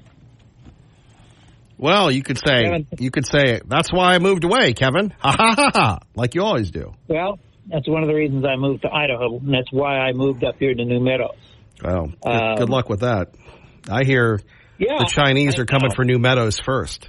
That's what I hear. They're coming for you, buddy. They're going to find more resistance here than they will down in Boise. Oh, Tea Party Bob, the Gem State Patriot. By the way, I checked out your new issue, boy. You're on fire there. Yeah, well, we try. You try. Rumps and the Trumps and all those things. A very good alliteration on your website. My friend, you have a great day today, and thank you for my time. We love you. Take care. Bye-bye. Bye-bye. All right, more of your phone calls, 580-5436, 580-KIDO. Kevin Miller on Idaho's talk station, KIDO Talk Radio. Think about this. This is from Eric in Payette, and we appreciate Eric holding us accountable. You're right, Eric. I've been a bad K. Millie. I think we're still reeling from the pro-life saying BS. Let's see, pro-life, keep that Wyoming cowboy in check. See, even pro-life needs to repent. Love you, pro. Elite clicker. What would happen to my early Trump-Vance vote if an unfortunate bullet is successful either before or even after winning the election? Election do-over. Vance picks a new VP, forfeit to Harris or something else. That is Danny in Boise. Eric and Payette, hey, Kevin. Ben and Jerry's Communist Ice Cream just announced the creation of, Kamala ice cream flavor. Make a list and check it twice. Businesses supporting Kamala aren't very nice, and the time has come, it's sad to say, to boycott them, give them no pay. Well, no wonder he wanted us to read these things. These anti-American companies, celebrities, and corporations have shown their true intentions. They won't change their ways and have left no other choice but to hurt them where it hurts the most. So from coast to coast, tune into Kevin Miller on KIDO. That's KIDO. Listen up, you men and women. Don't buy from these companies. Make them feel the pain. Help make America great again. Will rule the day our Trumpity Trump champion came down the escalator to say, make America great again. Thank you, Eric, and thank you for that reminder. As often as we have to celebrate Pride, I would have to argue that it seems a little mentally unstable and somewhat like social sodomy, oh my, to continuously shove their Pride stuff down the public's throats. Everyone should put their sexuality back in the closet and grow the heck up. We have a country to save. Good Lord. Denver in Nampa. Honestly, this cackling and moderate sounds like Kamala herself. Denver in Nampa. Captain Harry, good morning. Thank you for your patience. You're on KIDO Talk Radio with Kevin Miller. Top of the morning, Kevin. You know, that shooter there should have never been able to make it to the bushes. He should have never gotten near that close. Those guys are way understaffed and way undercover for Trump there. They ought to have all kinds of drones flying around, and he ought to have a bunch of junkyard dogs walking around there. We're lucky that they did spot that rifle sticking out of the bushes. the dogs would have known about it right away. And if people know there's dogs walking around right there, that'll keep them out. It works real well out here at the Oasis. I don't have any problem because people know I got dogs. And it's crazy how slack they are. They ought to have Dan Bongino, man. I love you, Dan Bongino, but you need to come out of retirement and put a crew of expendables like old Rocky does and have all these old retired dudes that are all 100% Trump supporters, because even all these other guys he's got watching him, all it takes is one of them that really is not on his team to turn around and plink him. And he needs to have a crew of people that are 100% dedicated to the bone. And, God. And the other thing I wanted to say, Peter Navarro brought this up. I heard earlier that Jack Smith and all these people trying to take him out with their warfare are no different than that shooter in the bushes. They're trying to put him in prison for 700 years, and that's as bad as a death sentence. So that's how I feel about this whole deal. They're coming at him every direction in any way they can. And like Tea Party Bob says, they will not let him in no matter what. They will do anything, and there is no limit to what they will do to keep him out of power. So everybody do some serious praying for O'Donnell, too, because he needs it, because they are coming again, and they will never give up. And thank you for your time, Kevin. You're the man, and thank you for letting us speak our piece here. So I'll be standing by. All right. God bless, Captain Harry. Eric, the wild man in Cuna with Kevin Miller on KIDO Talk Radio. Good morning, Eric. Hey, good morning. Yeah, Tea Party Bob and Captain Harry, man, they nailed it 100%. And, you know, the scary thing is these federal agencies, the alphabet agencies, you know, they're the ones that investigate these shooters, and they're all compromised. You know, it's so disheartening. I'm just, you know, I'm about ready to deactivate Facebook. I see so much that just kind of just makes me sad about where this country is going. And speaking of that, somebody from the official Donald Trump campaign headquarters posted something that said that this shooter, this recent one, was in a BlackRock commercial, like the last guy. Now, I never really knew anything about BlackRock. I never even heard of it until just, I don't know, a few years back maybe. And come to find out, they're a gigantic financial conglomerate that has major stakes in multiple companies. And, you know, it's just, nothing surprises me anymore. And, you know, kind of to what Tea Party Bob was saying earlier, you know, they don't care. These people that are just so brainwashed with hate against Donald Trump, they seriously really don't care when the facts are presented to them. They just don't care. And it's really scary. It's just, you know, it's like what we're seeing right out of the Bible.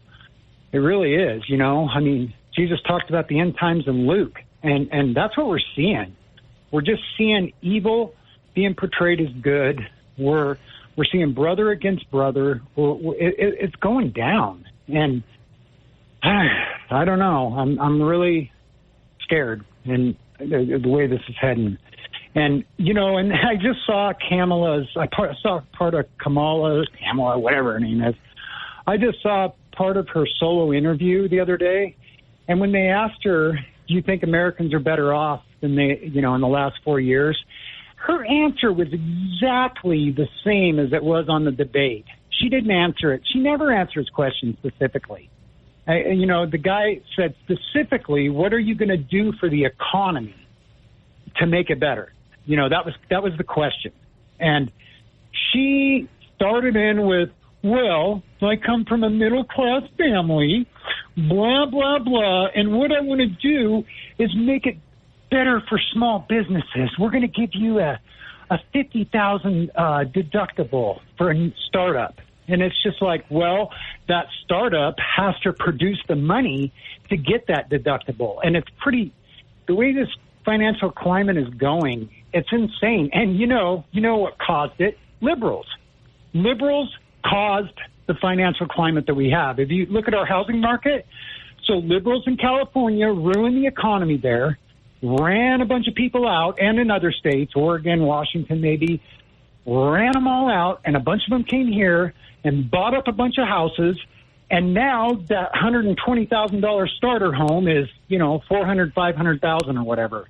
So if you really think about it, it's really liberal policies are destroying our country. That's what it is. That's the liberals. That's what they do.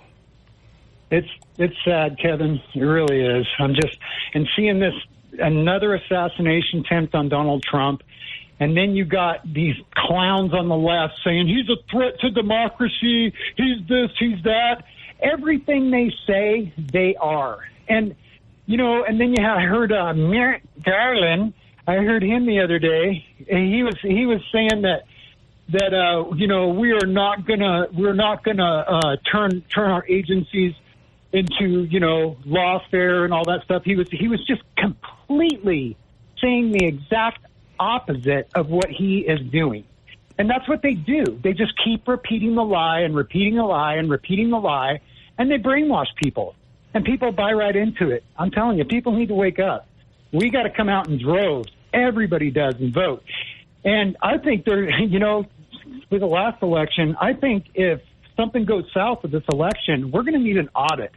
I think that states really need... If something goes wrong, we're not going to get an audit because they have the power.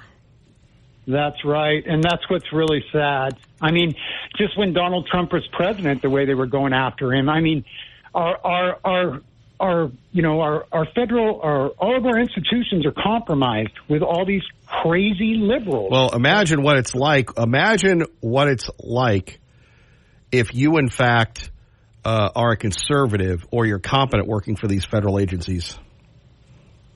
True. I thought about working for the post office, but I just saw recently that the postal workers have endorsed Kamala. Yeah, exactly. Eric, God bless you. Thank you for the call.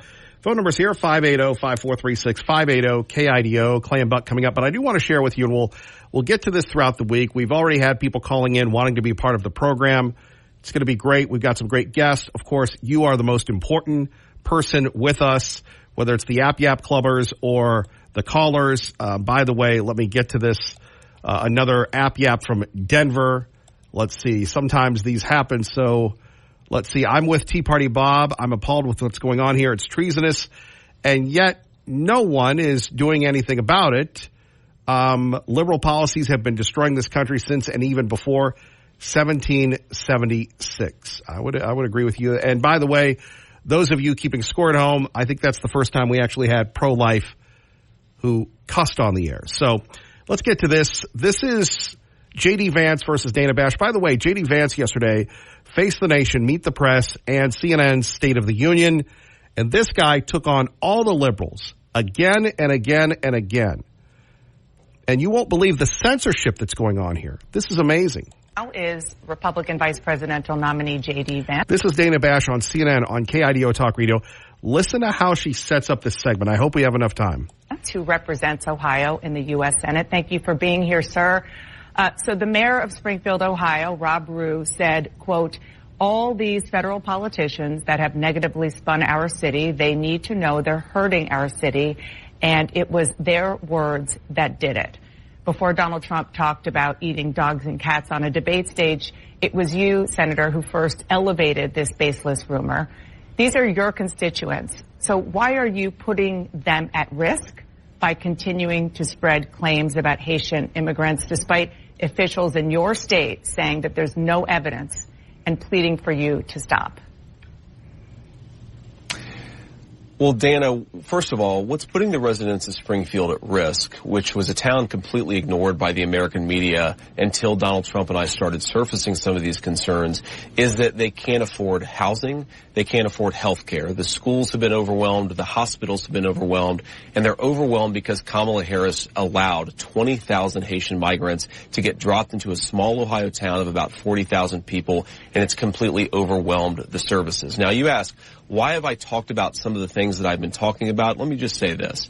My constituents have brought approximately a dozen separate concerns to me 10 of them are verifiable and confirmable, and a couple of them I talk about because my constituents are telling me firsthand that they're seeing these things. So I have two options, Dana. I could ignore them, which is what the American media has done for years to this community, or I can actually talk about what people are telling me. And of course, many of the things that the media says are completely baseless have since been confirmed. For example, I was told, Dana, that by the American media that it was baseless that migrants were capturing the geese from the local park pond and eating them. And yet there are 911 calls from well before this ever became a viral sensation of people complaining about that exact thing happening. So my attitude is listen to my constituents. Sometimes they're going to say things that people don't like, but they're saying things that people don't like because their town has been overwhelmed, and it's my job to try to fight for them and to protect them. Kamala Harris opened the border, and now these people are suffering. That's what I'm focused on, Dana. Senator, I have to go through several things that you just said. First of all, the Clark County Sheriff and the Ohio Department of Natural... Okay, we don't have time, so we'll do this tomorrow. So she sets it up that J.D. Vance and Donald Trump are to blame for the bomb threats, the Proud Boys, everything else. Didn't mention the Haitians that are here on a wand-waving visa don't know how to drive, have killed people because they're driving on the road illegally, and you have a lot of cultural issues. Where is her priorities? Well, our priorities are protecting you. God bless everybody. Keep the faith.